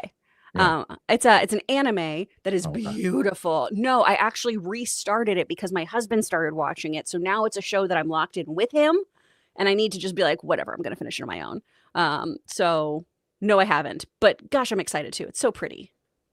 Mike Joyce, can PLD make his circle look like the Brady Bunch square? I don't think so. I think it's just the way that StreamYard does it, right, PLD? I can give it a shot. Oh, thank you very much. All right, look at that. He said he can give it a shot. Derek Johnson, Chris, have you ever seen Kill Boksoon on Netflix? No. Is that an anime? Is that I would assume Korean show? What are we talking about here, Derek? Yeah. Derek, let her know. What am I saying? I can Google it. That's not bad. Yeah, it's I not prefer bad. the circle myself. I I like prefer the the circle. circle. Circle's better. Yeah. Smaug. Chris, you got a bit of an Alison Brie look today. What was it like I'll working with take it. John Hamm on Mad Men? If they were casting voice of Navi for Zelda movie, would you heed the call? Or she would. Absolutely, I would. 100%. I would love to be that little annoying fairy. Hey, listen. It'd be great. Charlie Tobin. The hate directed to the Odyssey is horrible. As a theater lover, I saw Papa Aceto as Hamlet, Glenda Jackson playing King Lear, and no one complained. It's true. The thing that drives me nuts is sometimes, and I've said this before, and I'll stand by it. Sometimes politics does, and people casting because they don't want to get yelled at on Twitter. It happens. It absolutely happens. And they go, "Oh, we need to cast it," and they're not. And people sometimes do get cast in the wrong role because the studio feels like, "Oh, well, in order to appease that group, we have to put that in there." That happens. There's no doubt about it. And sometimes it hurts the movie. This is not the case with this movie. And this movie also, for people going, "Oh, Helena Troy couldn't have been." This is not Troy, the movie, and it is not the story. This is not the story. In general, the story, if the biggest problem is if you have a problem, well, Matt Damon's not Greek. Neither was Brad Pitt, but okay, if that's the case. I don't like his accent.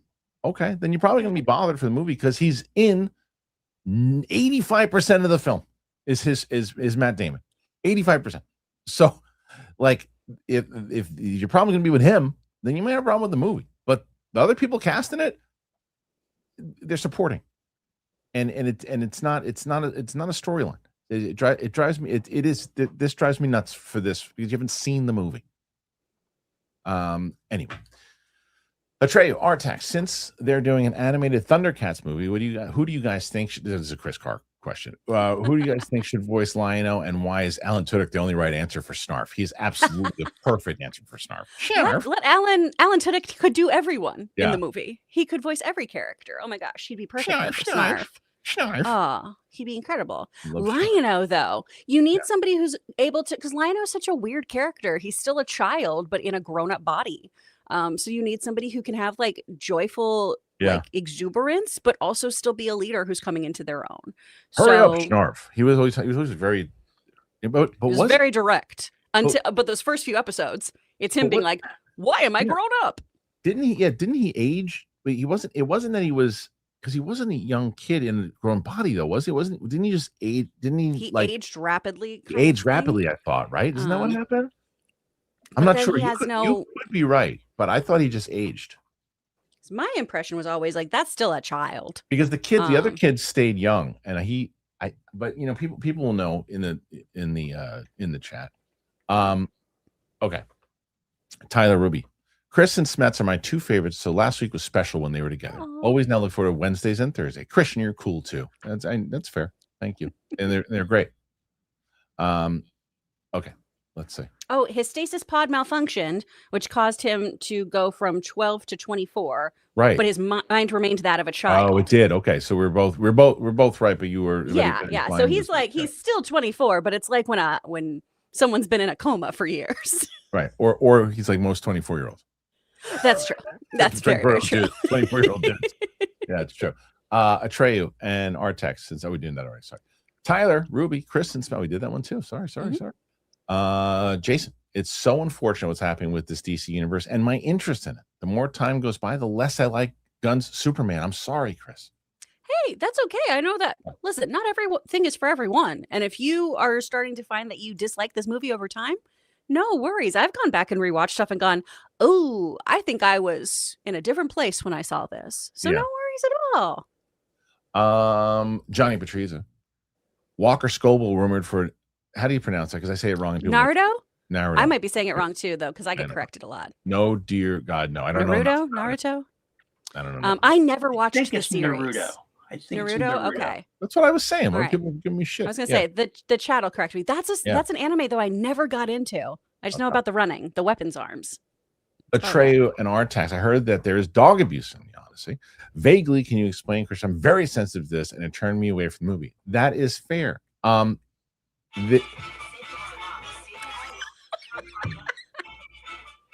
wife always calls me when I'm on the air. She never knows when I'm on the air. So I just let it go.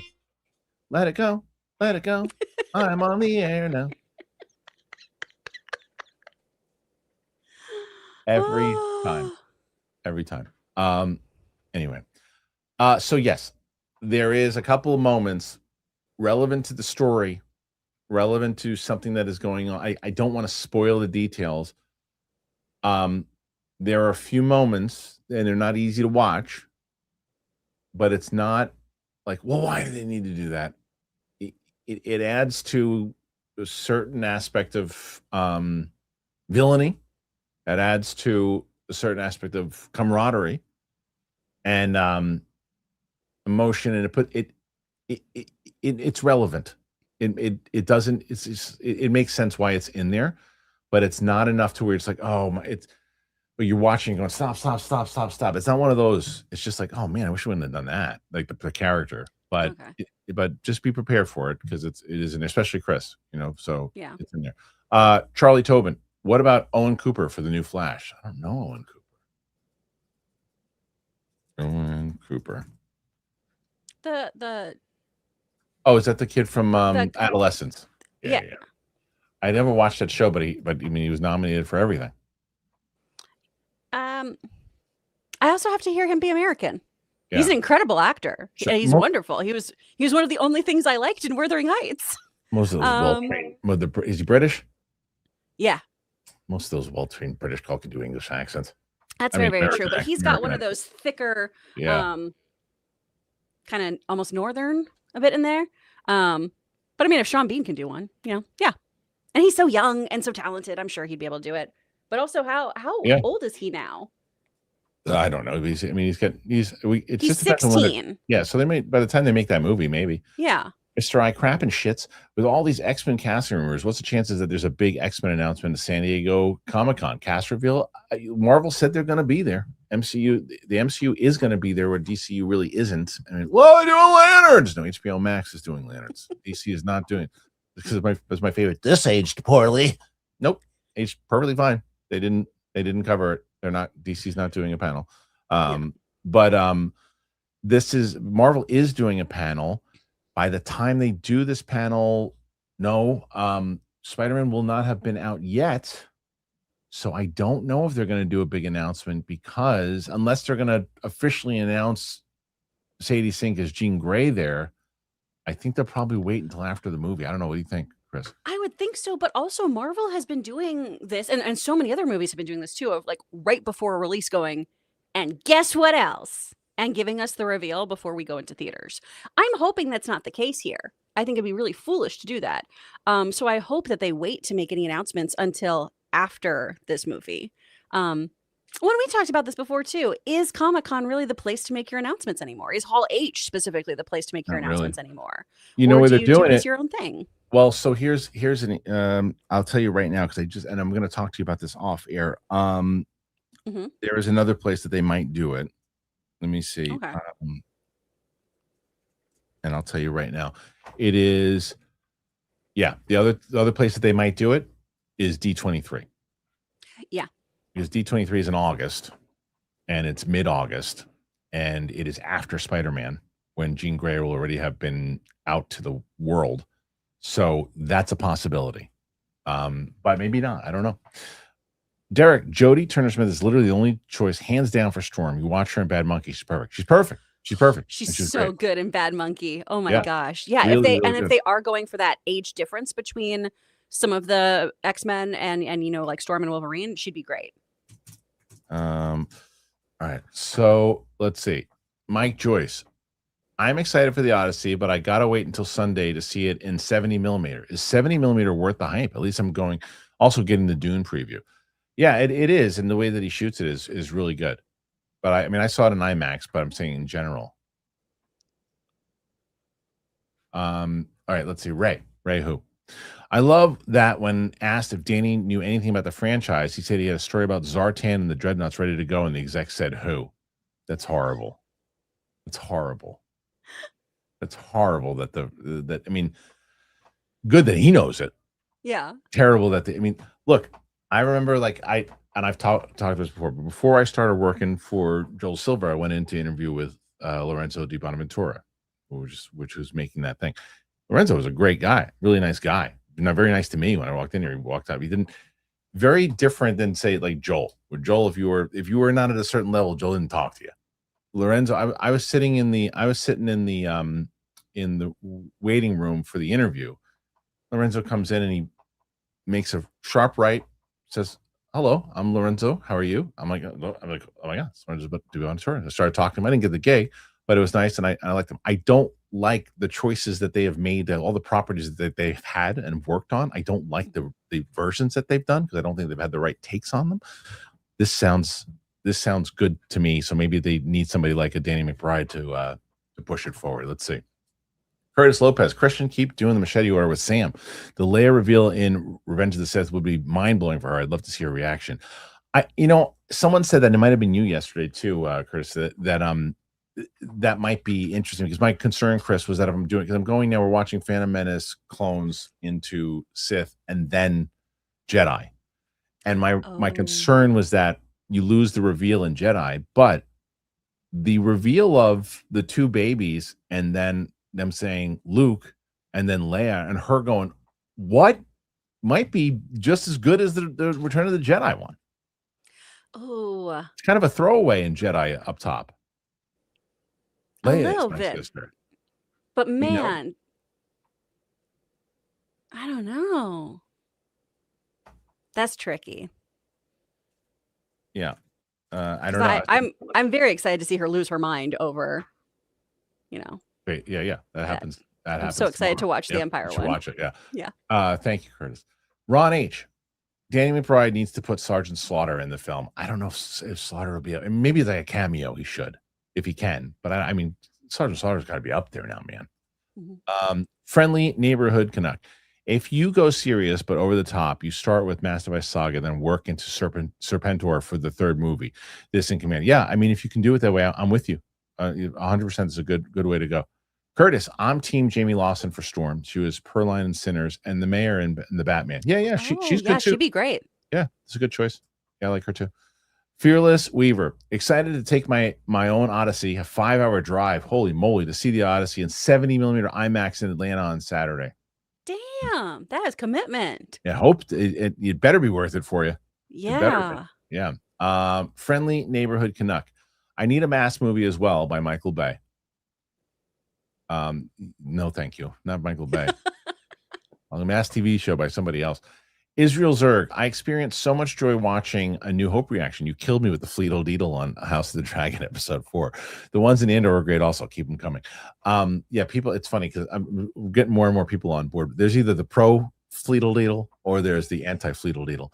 And the pros always win out because the antis make more Fleetle Deedle. Yeah, I was going to say, you just double down. Have people not known? Have they not learned? No, and I was upset because in A New Hope, I don't think I did it, Israel, and I definitely did it for Empire. And I said, but I did it for the Fox fanfare. Dun dun dun dun. I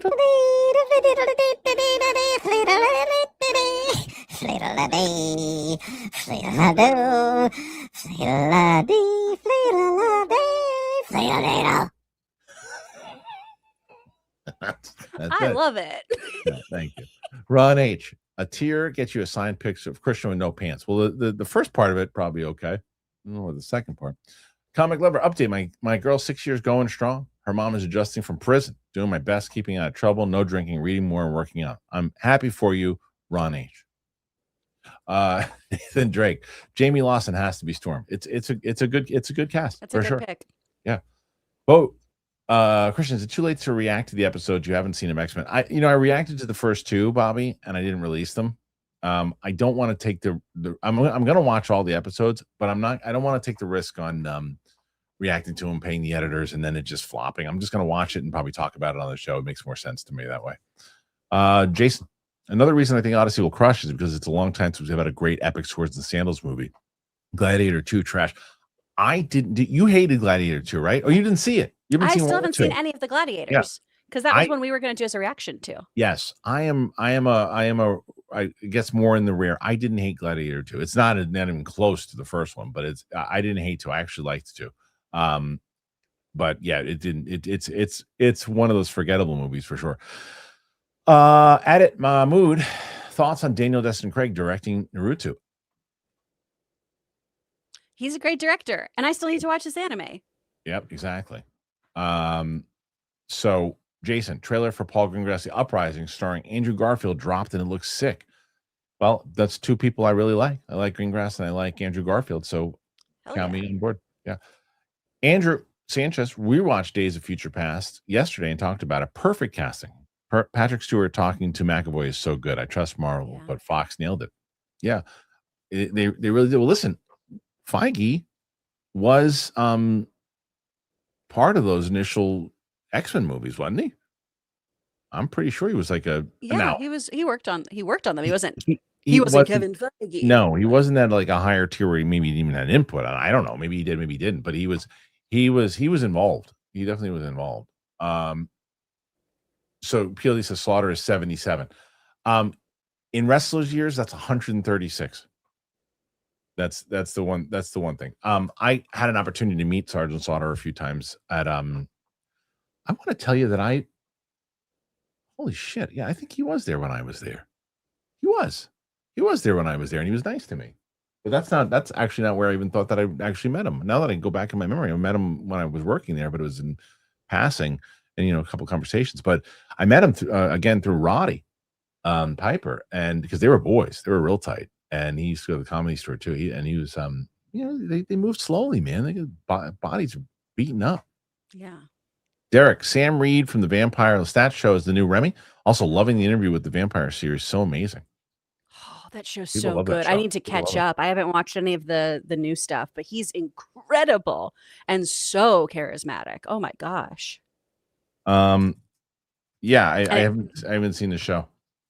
It's so good. His chemistry with the other fellow who was from Game of Thrones, they're so good together. Like blanking on names, but man, and also he is a dude who totally understands dialects. He is an Australian who's doing this part, and God, he kills it. Like, oh, he's so good. All right, next one, Blaine. Y'all need to check out Buddy Teaser, new low budget horror film with Kristen Milioti. Well, I love her. Yeah, hope it follows suit with Obsession and Backrooms. I mean, she's a good person to have on board for that. Yeah, she's incredible. Yeah, curated Z56 has Sam seen the Mission Impossible movies? I think she's seen a bunch of them. I'm not sure how many she's seen, but I'll ask her right now. I'll see. Let me see. I'll double check. I mean, even if she has it, we wouldn't be able to get to those in a bit. How many Mission Impossibles have you seen? I'll ask her that. All right. But no, right? I mean, with her, Chris, we got the Star Wars movies, which will probably wrap within July, August. Then we're going back to the DCU with Justice League, probably do Aquaman, maybe The Flash, I don't know. But then we're going to do X-Men movies. She's never seen any of the X-Men movies. So we're getting to all the X-Men movies. We'll do Supergirl with that. We'll do Masters of the Universe as well. Then we're going to do all the Harry Potter movies. She hasn't seen any of the Harry Potter movies. Whoa, okay. We'll do the entire Harry Potter series when that comes out. We'll do and we'll finish up with The Hobbit. So we're going to be busy until the end of the year with her. So you know what she's also never seen? I don't know if you've ever seen this either, but she's never seen Breaking Bad. I only watched some of it because it's intense. And it's a show where it's assholes being assholes to other assholes, and I live in LA. So yes, dude, that's not your tone. Understood. John, DX Dragon, Kristian, how are you loving 12 Monkeys, and where do you rank it with the film? I love the show, and it was on air. Great cast. Terry Matalas is solid. It was my personal choice for a Flash film. So he's great. And I really wish that, and nothing against sci-fi, because they gave that show and Battlestar a place to breathe. But I would have loved to have seen what Terry Matalas could have done with the 12 Monkeys on like Netflix or like Amazon or Apple, right? With a bigger budget and the same story. It was great. I finished it. I loved it. It's significantly different than the film, minus the first season. The first season is the closest in comparison that you get to the movie. And then, I mean, there's a couple of somewhat references to the movie in the fourth season, but it's brief. But yeah, they go and they make it their own from seasons 2 through 4, and I thought it wrapped up beautifully. I loved it. I'm actually, it reminds me, I want to reach out to Terry Matalas and try to get him on the air to talk about that, and then lead into maybe WandaVision. Not WandaVision, Vision Quest. Paco San Miguel 74. I wanted to drop this message today because I love Chris. Oh, thank you. I've been loving Sam's reaction to Star Wars, even though I've seen it 100 times. It's so enjoyable the way you've been doing it. Thank you. Yeah, I mean, that's the beauty. I mean, look, even Chris is going to check out the Empire. Everyone's going to want to see that. I'm so excited. Yeah. So I asked her at the end, I said, all right, now I have to ask you, how did you not know that he was his father? And she was like, I never cared to. I know the reference now, and now I understand, but I never listened to the conversations when they were talking about them. I didn't care. And I was like, I guess that's fair. Can I say really quickly? It's my favorite reaction I've ever seen of yours. Oh, you watched you watched the whole thing, right? I did. When I do that, usually I skip through. I watched the whole thing when I was doing this one. It was that good. It was that good, right? And so she how about how great does the moment and the reaction live up to the hype? Absolutely, 100%. I actually brought my kid in to watch it with me. That's great. That's how good it was. It was so good. So good. That'll be up tomorrow. Well, the unedited up today. The G-Man, Kristian, thanks for calling out the Odyssey trolls. Look, here's the thing, man. Like I said, it's just a matter of there's a lot of times when I do think that there's certain fights that I understand in a certain aspect, not hateful comments, not be like arguments and saying things when politics rears its head. I do get it. But when you haven't seen the movie and you're just doing the go after everybody who does a positive review because your team said to do that, you're fucking boring. You're boring. And you don't like, you see the movie first, and then you see the movie and you come out and you go, you know what? I still feel this way and this way and this way, and I don't agree with you. And I think this. I think that's fair. But you didn't see the movie there. Donnie, whatever your name is. All right, Derek. For anyone wanting to know why I donate a lot to this channel, is because Kristian has a clear idea in this business he's starting and how he operates it. Win or lose, that type of confidence, clear leadership, and vision, always good investment. Oh, that's man. the And coolest damn, thing. what a donation. What a donation in general. Derek, Yeah. that's like, first of all, I'm telling you, I said this yesterday, and I'm fully aware that I am not going to be surprised, Chris, that because we're going to offer a tier for certain investors on the Kickstarter that you can be on set. I feel like I'm going to be drinking coffee with Derek Johnson on set. Oh, yeah. I feel like 100%. I think I'm going to meet him. But that is the nicest thing that anyone has said to me in quite a long time. And you have been very supportive on this channel. A lot of you guys have been. Derek, you've been here, helping out various members on this channel. You have been a huge supporter on this channel. You're honestly, and Derek, you and a lot of other people, but you in particular, you were one of my inspirations to even have confidence into running a Kickstarter. Because when I was talking to certain people, they were like, does your audience believe in you? Does your audience, when you're getting like data on the stuff? And I was like, when you go back to Schmodown and other things, and it's like, when it comes to, because I'm working with people who are brilliant. I'm also working with people who are not familiar with the YouTube space. And so when I say, like, no, I have an audience that like will, for a question, I can use this as an example. We'll put in a $50 super chat to essentially give me a compliment in the same way, put it towards the show and understand, because Derek's a businessman too. He understands the money is going towards paying a co-host, paying an editor, paying my rent, paying for the studio, paying for this. He gets it. He knows where it's.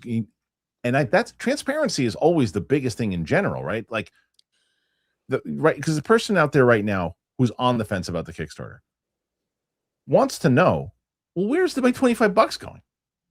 That has to be part of it. It has to be like, it's going to go here. It's going to go there. You're going to see it in casting. You're going to see it in editing. You're going to see it in the director. You're going to see it here. You're going to see it. Then they go, oh, okay. Well, let me see it. So thank you, Derek. Very kind of you.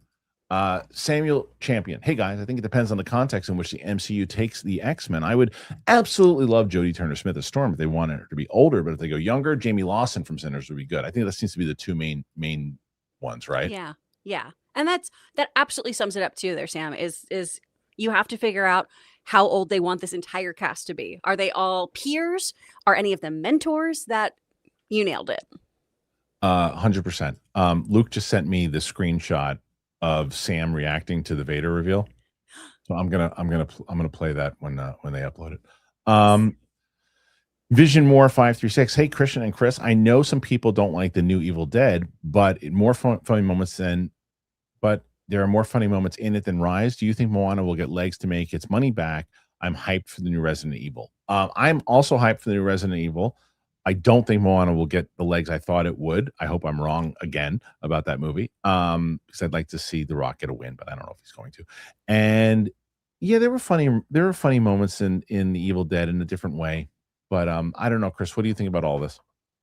I mean, Evil Dead is not for me, this new version of it, because it's too violent for me. Yeah. That's yeah. And then the legs for Moana, I don't think it does a thing. No. Right. When Chris, Logan Peets doesn't like a movie, it's really bad. Are you ready for happiness? Yeah. Oh, Isn't that great? It's so perfect. Good. Yes. It's so good. That should be the thumbnail, Chris. I mean, yeah, Luke, for sure. 100%. I was gonna say I can only agree. I won't make it. Yeah. It should be. Yeah. Mm-hmm. That should be the thumbnail. It's really, really good. It's really good. It's pretty awesome. Okay, let's see. She was like, "What?" I'm like, I couldn't believe it. I was like, "How do you not know this?" All right. Next one. Oh, is this one? This is it. Oh, thank you. Wait, is that the one? Did I miss that from before? Where is that? Did I miss that from before? I'm so confused. Oh no, we did that one. We did that one. Yeah. Vincent and then Moore. we just did this. 5 years ago. We just did that one. All right. Thank you. Should just have PLD start running these. Ron H. Okay. So Cruise dodged controversy by putting that big D in front of it, not placing it with right. LOI BBC, remember. Yes, I know. Mr. I crap and shits. The Odyssey H8 is coming from Lex's Monkeys. Odyssey H8 is coming from Hate. Oh, the Odyssey Hate. Thank you. Oh, from the little yeah, Twitter monkeys. Yeah, maybe. Ryan S. Canadian wildfire smoke and heat dome has made Minneapolis awful today. Here too, the quality here is shit. So I'm sneaking out to see Odyssey in a packed IMAX at 2 p.m. hoping it's great. Ryan, come back and let us know what you think, please. Tomorrow, have a good conversation, please. Comic lover, what the hell's going on? There we go. Stop it. Where'd that come from? Did I miss that one? You missed one. All right, fine. You let me know that you're doing that. Comic lover. Chris is about to be the cutest 40-year-old ever. There you go. Thank you. 2 years out, but I'm excited. We did this one already, right? The online hate for the Odyssey seems to be from people who wouldn't have seen it anyway. Yeah, it looks great and really should be big, says Joseph Miller. I agree. Yeah. I agree. Okay. Why is it not R.L. Jensen? Christian, when our show Kickstarter. Who did that? When our show Kickstarter launches, it'll be near my birthday. Planning on donating. I'm concerned if people see large donations, others won't donate. Thoughts? Love the Odyssey talk today.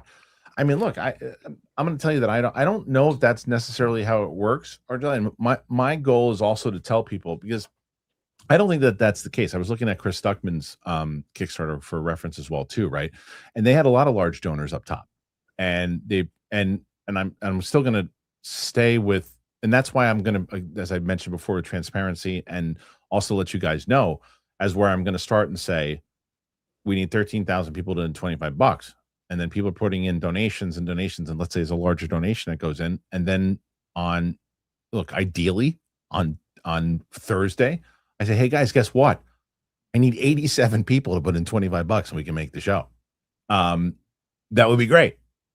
So it's just a matter of, again, being upfront with people, letting them know what you need. And I don't think that people are going to be, not donate for it, because if they want to support the cause, they're going to understand what I'm trying to do. And it's up to me to let everybody know what the goals are. So that's it. But thank you. Great question. Matt Force 7. Denis was mentioned to tackle the infamous adaptation of Rendezvous with Rama by Arthur C. Clarke, most likely after Bond. But let's say he can't due to scheduling. I feel like Nolan would be the best choice. I don't think that Nolan's ever going to take a movie that somebody else was supposed to. I think he's going to, come up and go and do his own thing, unless it's something like a Bond or something like that. Yeah. He doesn't strike me as a sloppy seconds. No. And he usually comes up with like his own original kind of things outside of, again, maybe adapting. I knew he wanted to do Bond or something else too, but I think I'm always, it's one of the parts of the fun thing about Nolan is like, what's he doing next? All right. Comic lover. Halfway to 40. No one believes. My girl says it's because aging stopped during my bid. 5 years for allegedly taking items from one place to another. Okay. There's no way that this isn't Ron H. There's just no way. Michael D, send in some support. Look at that's amazing. Is it PLD as Rogue, which is absolutely incredible. Is that me or is that just Cyclops? Because PLD as Rogue is out of control. It's beautiful. Really good. Kristian, I'll take the paycheck. Yeah, you should. Support for Chris. I just looked at my clock and it said 13:33:31. There you go. Ooh, little numerical palindrome. Ooh. Yeah, not bad at all. Okay, here we go. And this is Charlie Tobin. The Uprising trailer looks good. Andrew Garfield. That's what people said. I got to check that one out too. Check it out. Yeah. Okay, Smaug. Chris, is there a video game adaptation you like to see come to fruition? Mine is Silent Hill as a serialized TV series with Kane Parsons involved. Oh man, that's a good one. Yeah. I mean, there's so many. Like BioShock would be killer. Lunar is a really fun series. Earthbound would be so weird. Yeah, and then I don't know how you do it, but just because I love playing it so much, Kingdom Hearts would be fun. Okay, but I don't know how you do it. Interesting. Optimus Climb 6267. I think the scene in Jedi will be better for the reaction because the scene itself gives more time to react. It and Revenge of the Sith, the scene moves on immediately. I mean, I agree. The problem is that it's just jumping. I'm going to stick to the machete order. I'm already starting it that way. I'm just going to do it that way. And then, and she's had such a different experience than most people in Star Wars anyway, then why not just stick to it? I'm going to do, and people will complain about it, and that's fine. My grandmother used to say this all the time. I don't give a flying fuck. Ron H. That comic, you're much prettier than I am. How does Kristian think that we are one and the same? That dude has been weird ever since he watched Hollywood. This is true. Ryan S. Curious if you've seen the stills released a couple of weeks ago for the animated series coming to Netflix next year, Ghostbusters Night Shift. No, but I'd like to see it. Yeah. I'm a big Ghostbusters fan. Yeah. I love them. So PLD says, Ray said we missed one of his about G.I. Joe and Springfield. No, I mean, there it is. Okay. Got it.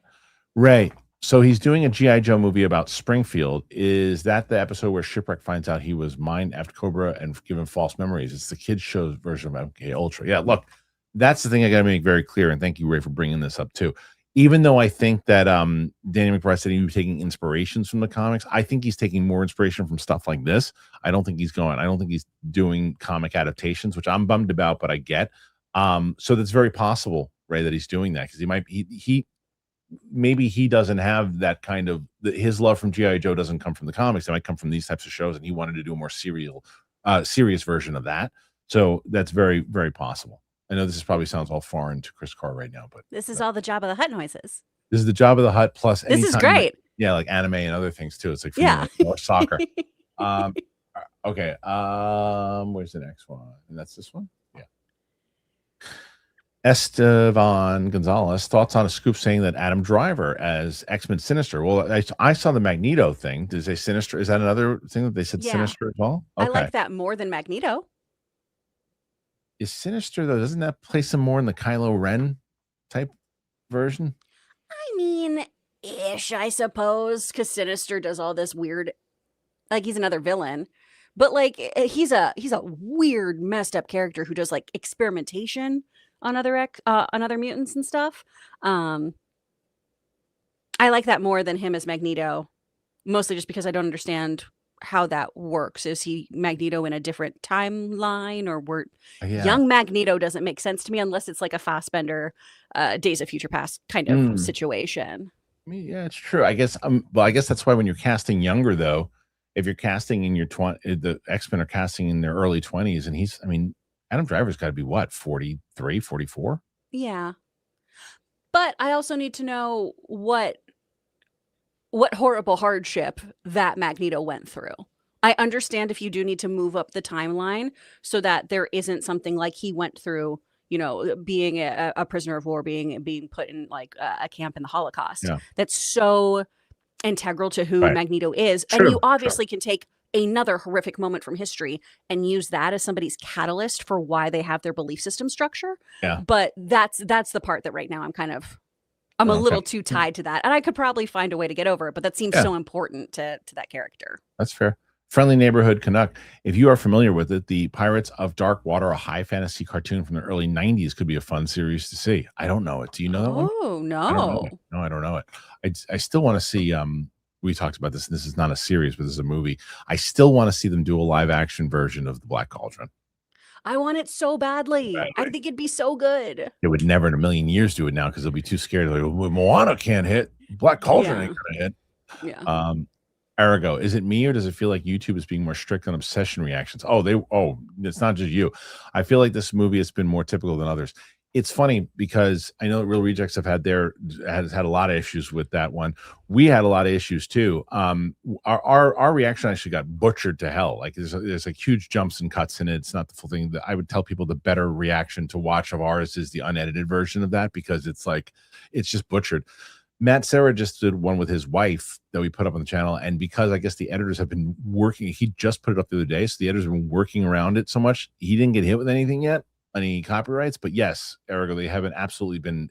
Universal has been a little bit more like they completely demonetized my entire Back to the Future one. I'm sure the Odyssey is going to be a pain in the ass.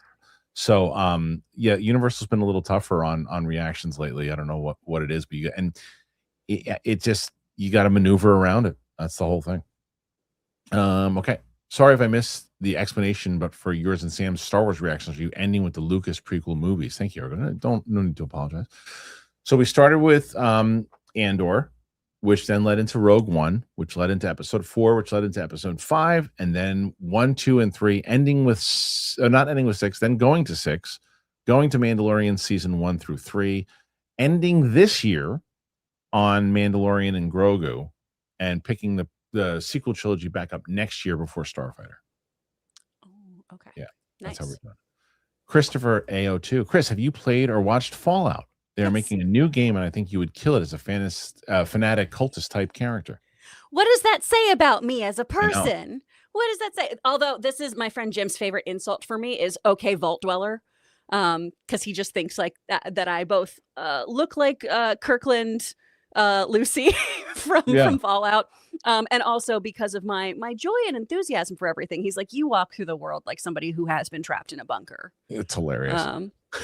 So I think I'd do well in that world, but fanatic cultist, woof. I got to finish that. Chris, give Ron H and I an interview, or in person. I'll bring the snow. We'll do a 4-hour live stream and really cut loose. Shout out to PLD, good egg. I'll tell you what, you guys should be a tag team in wrestling. The two of you guys. You'll bring the snow, as in literally, or cocaine? I think he's been talking about. I've spent so much money on this nose. Absolutely not. No. No. Roebuck, loved your reaction to the I Play Rocky trailer. Can't wait to see this pilot of yours. Thank you, man. Who knew the best way to tell the story of making Rocky was to film it like Rocky? Yes, it's. And I forget, Chris. Have you seen the original Rocky? I forget. I have. Okay. That's the only one I saw, though. Okay. So I have seen the original Rocky and all the Rockies more times than I can possibly even count out, right? So I know them like the back of my hand. I was watching the trailer, and there are moments inside of the trailer. There's sometimes when people will reenact scenes and other things, like, okay, that's reenactment. I thought they were playing scenes from the movie. It was not only from how they choreographed it, but how they shot it, like the film quality of it. Like there's a shot in the ice rink with the famous scene with Rocky and Adrian as they're on. It looks like them. It just looks like them. It's incredible. Please watch that trailer when you have an opportunity to. I'm excited about it. Yeah, and thank you, Rob. I appreciate it. And Rob, same thing for you, man. I guess when it comes to the pilot in general, what is it? There are certain tiers, and please, guys, I'm going to reiterate this again for anybody who's in the chat now. You put it in the comment section. If you are going to donate, what would it be that you really want as far as what tier, that type of thing? What would you be interested in? And if you're on the fence about it, what would it take in order for me to say, okay, I can offer you this? What? And I think that's the fair thing for me to ask you guys. If you're asking someone an investment, you're going, well, what do you want? Shout out to Rob real quick. If you guys love Power Rangers, he's done some podcast episodes with me about Power Rangers, and he's great. Cool and awesome. Sounds and a great voice actor. Sounds like it. Mr. I Crap and Shits. Chris, now that Campy is fully remote now with his show, are you going to pop in and say hi? Miss your banter with Rob. Oh, I miss RMB. I love him so much. No, though, because I asked to be remote and I wasn't offered it, and so that's why I quit, you guys. So I'm in a new season, and there's no ill will to them in any way, shape, or form. But I already tried to do that, and so it's not for me. Fair enough. Comic lover, hearing Chris say sloppy seconds, my knees buckled.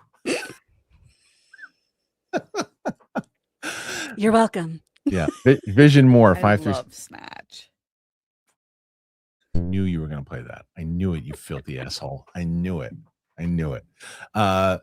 Vision More 536. If you play WWE 2K26, the Hardy Boys will be in the season pass for next month. I was a little sad hearing that Keith Lee retiring. I was surprised Kenny Omega won the belt. Yeah, I didn't, I haven't caught up as much with AEW, so I can't. I mean, I know it's what you're talking about, but I can't pretend it's not foreign to me. And I've been a little off as far as watching wrestling in general. Chris, have you been tuning in at all? I have not been keeping up at all. A whole bunch of my friends too are kind of shifting to watching different organizations. Yeah. They're like more AEW, I guess now. It just hasn't been good lately, and it's too repetitive. It's too repetitive, and it just seems too circusy. I don't know why we need to keep like trying to launch Lesnar. Like, let's leave that alone. And also, they did admit to using AI scripts, and I think it shows. Really? When did that happen? Really? This was something a while ago that a friend was talking to me about, where I was like, "Hey, when's our next Wrestle Watch?" And she was like, "Dude, I think I'm done. Like, they're using AI, they're doing this, that, and the other. That is also secondhand information. So if I got that wrong, wow." Okay, I haven't double checked on that, but let's say, Mr. I Crap and Shits. Mortal Kombat was based on a religious Scandinavian song. It was a Finnish hymn. I'll see myself out now. Well, I would have believed it if you said see myself out now. Ben Franklin gifted 1 membership. Thank you, Ben. That's very nice of you. 2 more right now. Okay. I mean, you're already at 101, so it's pretty good, Chris. Whoo. Yeah, it's good. Bobby, random question. Christian, do you ever miss the leaf blowers and the squirrels? No. Do you remember that, Chris? Were you part of that? Yes. Okay. Oh, I would a couple times when I was there, and we were just like, well, let's hold. Yep. The leaf blower was it was like every Wednesday, I think the guy would come and just like he was just right at the door, and it was just so loud and crazy. The squirrels weren't during that time. The squirrels, because I had different, like this is why I can say I'm almost an expertise. I have an expertise in squirrels, because squirrel behavior rather, because they are significantly, like, not all squirrels are the same, because I lived in an apartment complex where these squirrels were major assholes. And a couple of them snuck into the house at one point. I caught one running across the thing and knocking shit all over the place. And they jumped out when my daughter and my wife were out, and I was chasing one out of there. And they looked aggressive. Every time we walked out, they looked like they were going to attack. And they were you leaving meth out for them? What was happening? I'm telling you, these were dickhead squirrels. And I would talk about it on the Schmoes No Show all the time. They were so I went in with PTSD going into my next place, the one that you were at, because there were squirrels everywhere there too. But they were nice. They didn't bother anybody. I was gonna say, I never dealt with a cracked out squirrel. No, these squirrels were okay. They never, because I went looking for some shit when I got there, because I'm like, okay, these squirrels, because I just dealt with some, the worst squirrels in the world. They weren't bad. So I never really complained about them, but the leaf blower was something else. So no, Bobby, I don't miss either one. Arago, will you be showing Sam the Obi-Wan show? I love that show. So good. I think it smells like farts. So probably not. But I'm glad that you liked it. I just don't like the show. There's moments in it that work, but I think this. No, I won't be showing the show because I don't think it really is. Perfect. That's good. That was good. Did you just upload a wind blower? Wow, that's what he's doing with his time. Undefeated. This is he really is becoming Fred. PLD. Wow. He really is. That was good though. Let's see. So where is So no, I won't be showing them. Ben, heading into the Odyssey right now. Ben, come back tomorrow and tell us what you think. I'm hyped. Longtime fan, first time super chatter. Thank you, Ben. Been following since movie talk. Love all your Sam's reactions. Thank you very much. Yeah, tomorrow is that's the big reaction, man. Empire. It's gonna be out there tomorrow. Luke just made 2 thumbnails. Luke, can you put both of those thumbnails in the images? I'm gonna tell you guys what the one I think I'm going with out of the 2 that he made, but I'm gonna be curious to see what everybody thinks. I want to get Chris's opinion too. So Luke, if you can put both of those in there, that'd be great. Bama Michael, the movie trivia showdown poster set of the live events as incentive. So wait, the movie poster set of the live. So incentive, I know. I'm guessing a collection of all the posters that you made back in the day for the showdown, like those big live event posters, like a whole collection of them. I mean, digitally or physically? Physically, I mean, you have to send them out. I mean, that wouldn't be cheap to make. That'd have to be a high tier in order to do that. I just don't know, Bama, if enough showdown people would care as much. I mean, we are going to make a shirt. We're going to make a shirt that says "Our Show" and then put the trending. I just gave away the title of the show. It's great. There you go. It's the name of the show. So we're going to be doing that. People are going to get mad at me now. My team's getting mad at me. She said the name of the show, but I just did. There you go. All right. Ant Colston. Didn't see that coming. No, I guess not. Ant Colston. I believe that the CEO said the experiment with AI was. I believe that the CEO said they experiment with AI for WWE storylines. Watching it, you can tell the show stinks right now. Yeah, that makes sense. Yeah. Okay. Let's see. Next one after that. And that is. Did that already. This is the last one for now. Okay. Did you write a role for Dice in your show? Currently, no. But Dice is a really good actor. He's really good. Have you seen him I mean, he was in Star is Born, which he was really good in. There was a couple other ones that he did. But he's really good. No, there is a role that will be for the series of my dad, but I'm set on and going to try my hardest. If the show is a series and we are successful, I'm going to run and grab and reach and try to get Clancy Brown to play the dad. That's my goal.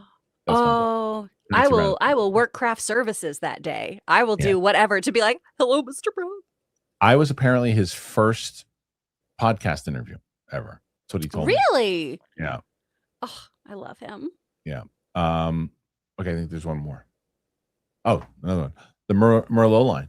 Set visits sound cool and all, but for an East Coast schmobilian that hates flying, any chance of a tier award offering an audition for any possible voiceover roles? I have a great coach. Cough, speak, friend, cough. It's hilarious. Wait, who are you? Yeah, we gotta find out. Whose username is this? Who is this? Yeah, there could be. I mean, maybe it's like radio stuff. The other thing is there's a thing at the very end. I can say this, that we're going to be showcasing like people's usernames and things. And I think that there's a possibility where we can offer a tier that maybe one of these is the person's actual username that we could potentially do, which could be fun. But as far as like there is, things like this potential to remember also, Merlot, I'm in New York. So there's also things that we can potentially offer, like, whether it's a New York premiere, those types of things too. So 100%. Casio beard. It smells like farts, Luke. I am your father. I am your farter. Oh, farter. Even better. Comic lover. The Rocky trailer broke me. Took me back to my childhood. Same.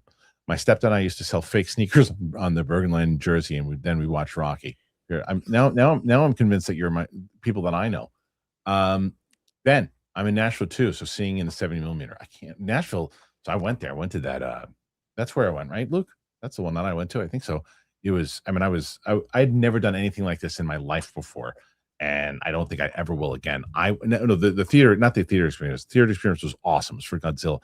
I went to. It was in LA still, and so I flew to Tennessee in the morning.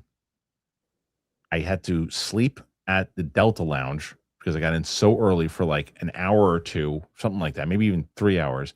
Then I went to the theater and I got out of the movie and I went back on the plane right back to LA in the course of 8 hours or something, 9 hours. I was in LA in the morning. I was back in LA at night. It was in that Tennessee, like it was rough. It was a rough one.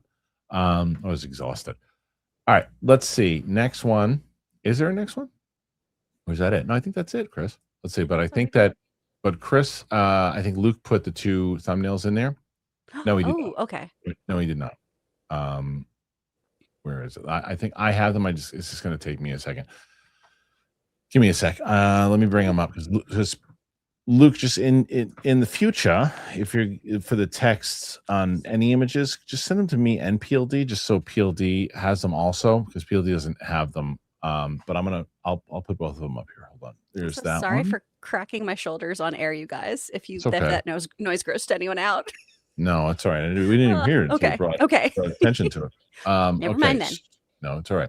I'm going to put these both in here now because I want to get your opinion and I want to get the audience's opinion on this. So this is 2 that I have here. These are the 2 thumbnails that we're going to do for Empire Strikes Back for tomorrow. I have my opinion, and I want son of a bitch. We don't have enough. This is today's match. Getting rid of that. Hold on. I know. So this one, sorry, PLD. It's a good one, but I'm getting rid of it. It doesn't even look like you. Who's it supposed to be? It doesn't even look like PLD. Like a penguin nose. Who is that? This one's a good one, but that's the end of it. This one's good too. The joke is gone though. We're going. All right. So let's try that again. These are the 2 thumbnails. Okay. Again, I have them. I'm uploading them, Chris.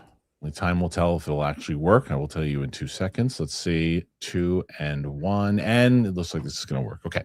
So let me get your thoughts, guys, from both of you. The chat, Chris Carr, we're going to, in the chat, you either put 1 or 2. Here is 1 for the thumbnail. Okay. Here is 2. Ooh. All right. So again, this is 1. This is 2. All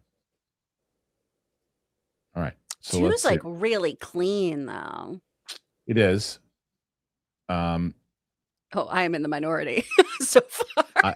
I liked 1 better as well. I liked 1 better. But there's a way to clear it up, to clean it, to make it look a little less sophisticated. But it's a thought. I could use the other one for the unedited version. Yeah, that's probably what we'll do. Oh, there you go. Yeah. Send me them, whichever use, one. Use 2 as the unedited. Right, send it to me then. No. Fuck off.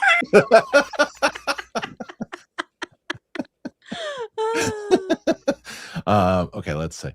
So let me get we had I think 2 more sneak 2 more come in. All right, hold on.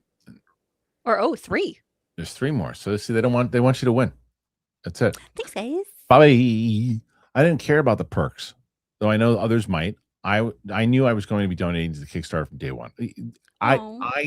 Bobby is. I've had the pleasure of meeting Bobby. I can't remember, Bobby, how many times have we met? Over 20 now, easily, through Comic-Con. He's come to one of my favorite moments, and I've said this before too, is Bobby came and hung out at one of the stand-up shows. I think he and I just walked together. I think it was like back to where my car was parked, or in that area. He's just a good human.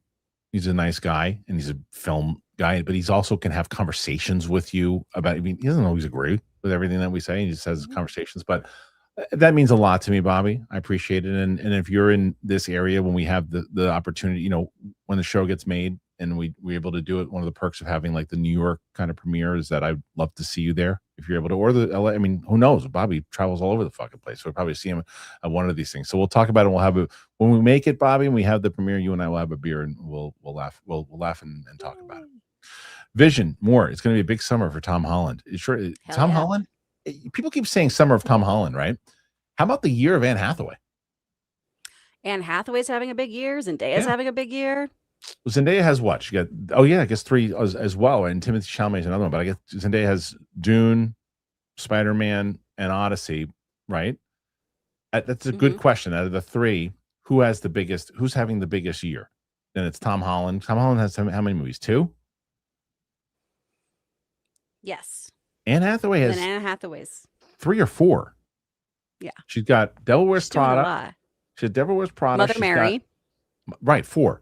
Oak Street and Yes. and then Odyssey. Yeah. And Also she's Verity. which one? And Verity. Verity. Oh my gosh. Big Yeah. 5. Adaptation. Anne Hathaway, hands down. And Yeah. and she did a magic trick because this doesn't happen often. There is very few times that an actor could be in more than 2 movies during the year and people are not sick of them. We had to struggle to even think about all the movies she was in because it is so crafted in a way. She's not doing 5 big, huge blockbuster movies. She's doing critical things, smaller movies, bigger things, huge things, and she got the commercial pop one with Devil Wears Prada. She's got the big, huge movie with the big director with potential Oscar with Nolan. She's got this Oak Street, the kind of cool movie that everyone's talking about. The mother was it Mary? Is that's the other Mother one? Mary. Yeah, and then which is like crazy yes. looking. This is crazy what she was able. This is something that does not happen often. She did 5 movies in a year quietly, and was also people are like, oh, I'm sick of Anne Hathaway. People are like, give me more Anne Hathaway. Yeah. Yeah. Poor Absolutely. Jennifer Lawrence. And now she's going to disappear for a while and have her baby. Right. That's probably why she did what she did for sure. Okay, 2 left. Comic lover. First dad taught me snow and work ethic. 2 dad taught me to sell bud and fight. 3rd dad taught me to sell items and petty theft. Hey, it happens. All love though. I'm telling you, comic lover and our boy Ron have become like stars. And I don't know if it's for the right reasons, but they're stars. Vision more the summer of Robert Pattinson too. What Pattinson was Odyssey. What else is he in? He and Zendaya had the invite. Or wait, no, Right. was that what that was called? Yeah. Or their wedding movie? Sure, Okay. not the invite, but the No, because that's something else. No, but it is the movie you're thinking about. What That's the hell going to was it bother called, me so guys? much. I Chat, know. help me. Yeah. What was they'll their tell- wedding movie? Drama. But drama. the drama. Oh, yeah, thank you. and Dune. And Dune. Yeah, And right. prime time as well. Oh, he's got 4. Yeah. Shit. Okay. Yeah, crazy. He's another one that's doing it. Yoshimitsu. For me, the most important thing for the Kickstarter is a really good presentation video on the campaign page. That we're working on that. We're working on that for sure. So there's going to be 2, right? There's going to be one that we're actually working on. That's going to be for the pre one that comes up for August, and it's essentially going to be Martini and myself explaining who we are, what we're doing, a quick thing about like what the show is about, why we're doing a campaign in general, and what we hope to accomplish. So that's going to be something on that page for sure. Star Wars Squad. There he is, Kev. Support for Chris. Kev, he's trying to dethrone himself. Maybe. Yoshimitsu, 2 out of 2. If the show looks great to customers, I think it'll be the best selling point. Yeah, this is what told me on every Kickstarter I've backed, which are mostly video games. Yeah, I mean, so it's 100%. You got it because you can't just look at Bobby for an example.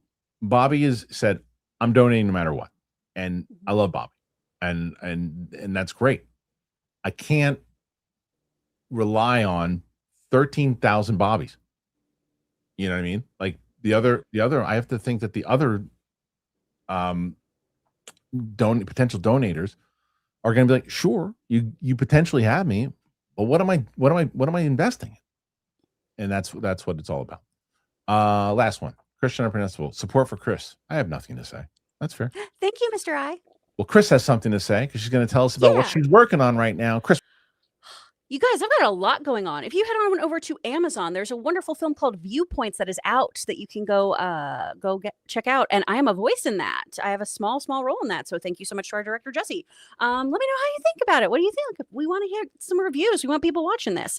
If you are interested in voiceover, check out speakfrontstudio.com. We do one-on-one classes. I should be doing another intro to VO bootcamp soon. You guys just let me know if that's something that you want. Hit me up in the Discord and let me know.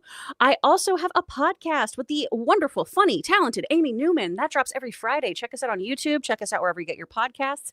This week, we're going to be talking about anime that I have been enjoying, some new stuff that is really fun. We've got a Universal episode from last week where we talk all about Mega Movie Summer, which is kind of more of a minor movie summer. And we've got some stuff about Horror Unleashed coming out soon. So lots of things going on. Follow me at It's Chris Carr on Instagram to keep up with all of it. Thank you, Chris Carr. And then to answer people's questions, Sam wrote me back. She's seen the first 2 Mission Impossibles. So Okay. yeah. Comic lover, you guys in the chat, all around, great people, all love. And to you as well, you've been Yeah. just super supportive. So thank you, comic lover. Mhm. Appreciate that. Yoshimitsu, also, would it make sense to have very high stretch goals for filming additional episodes of the show?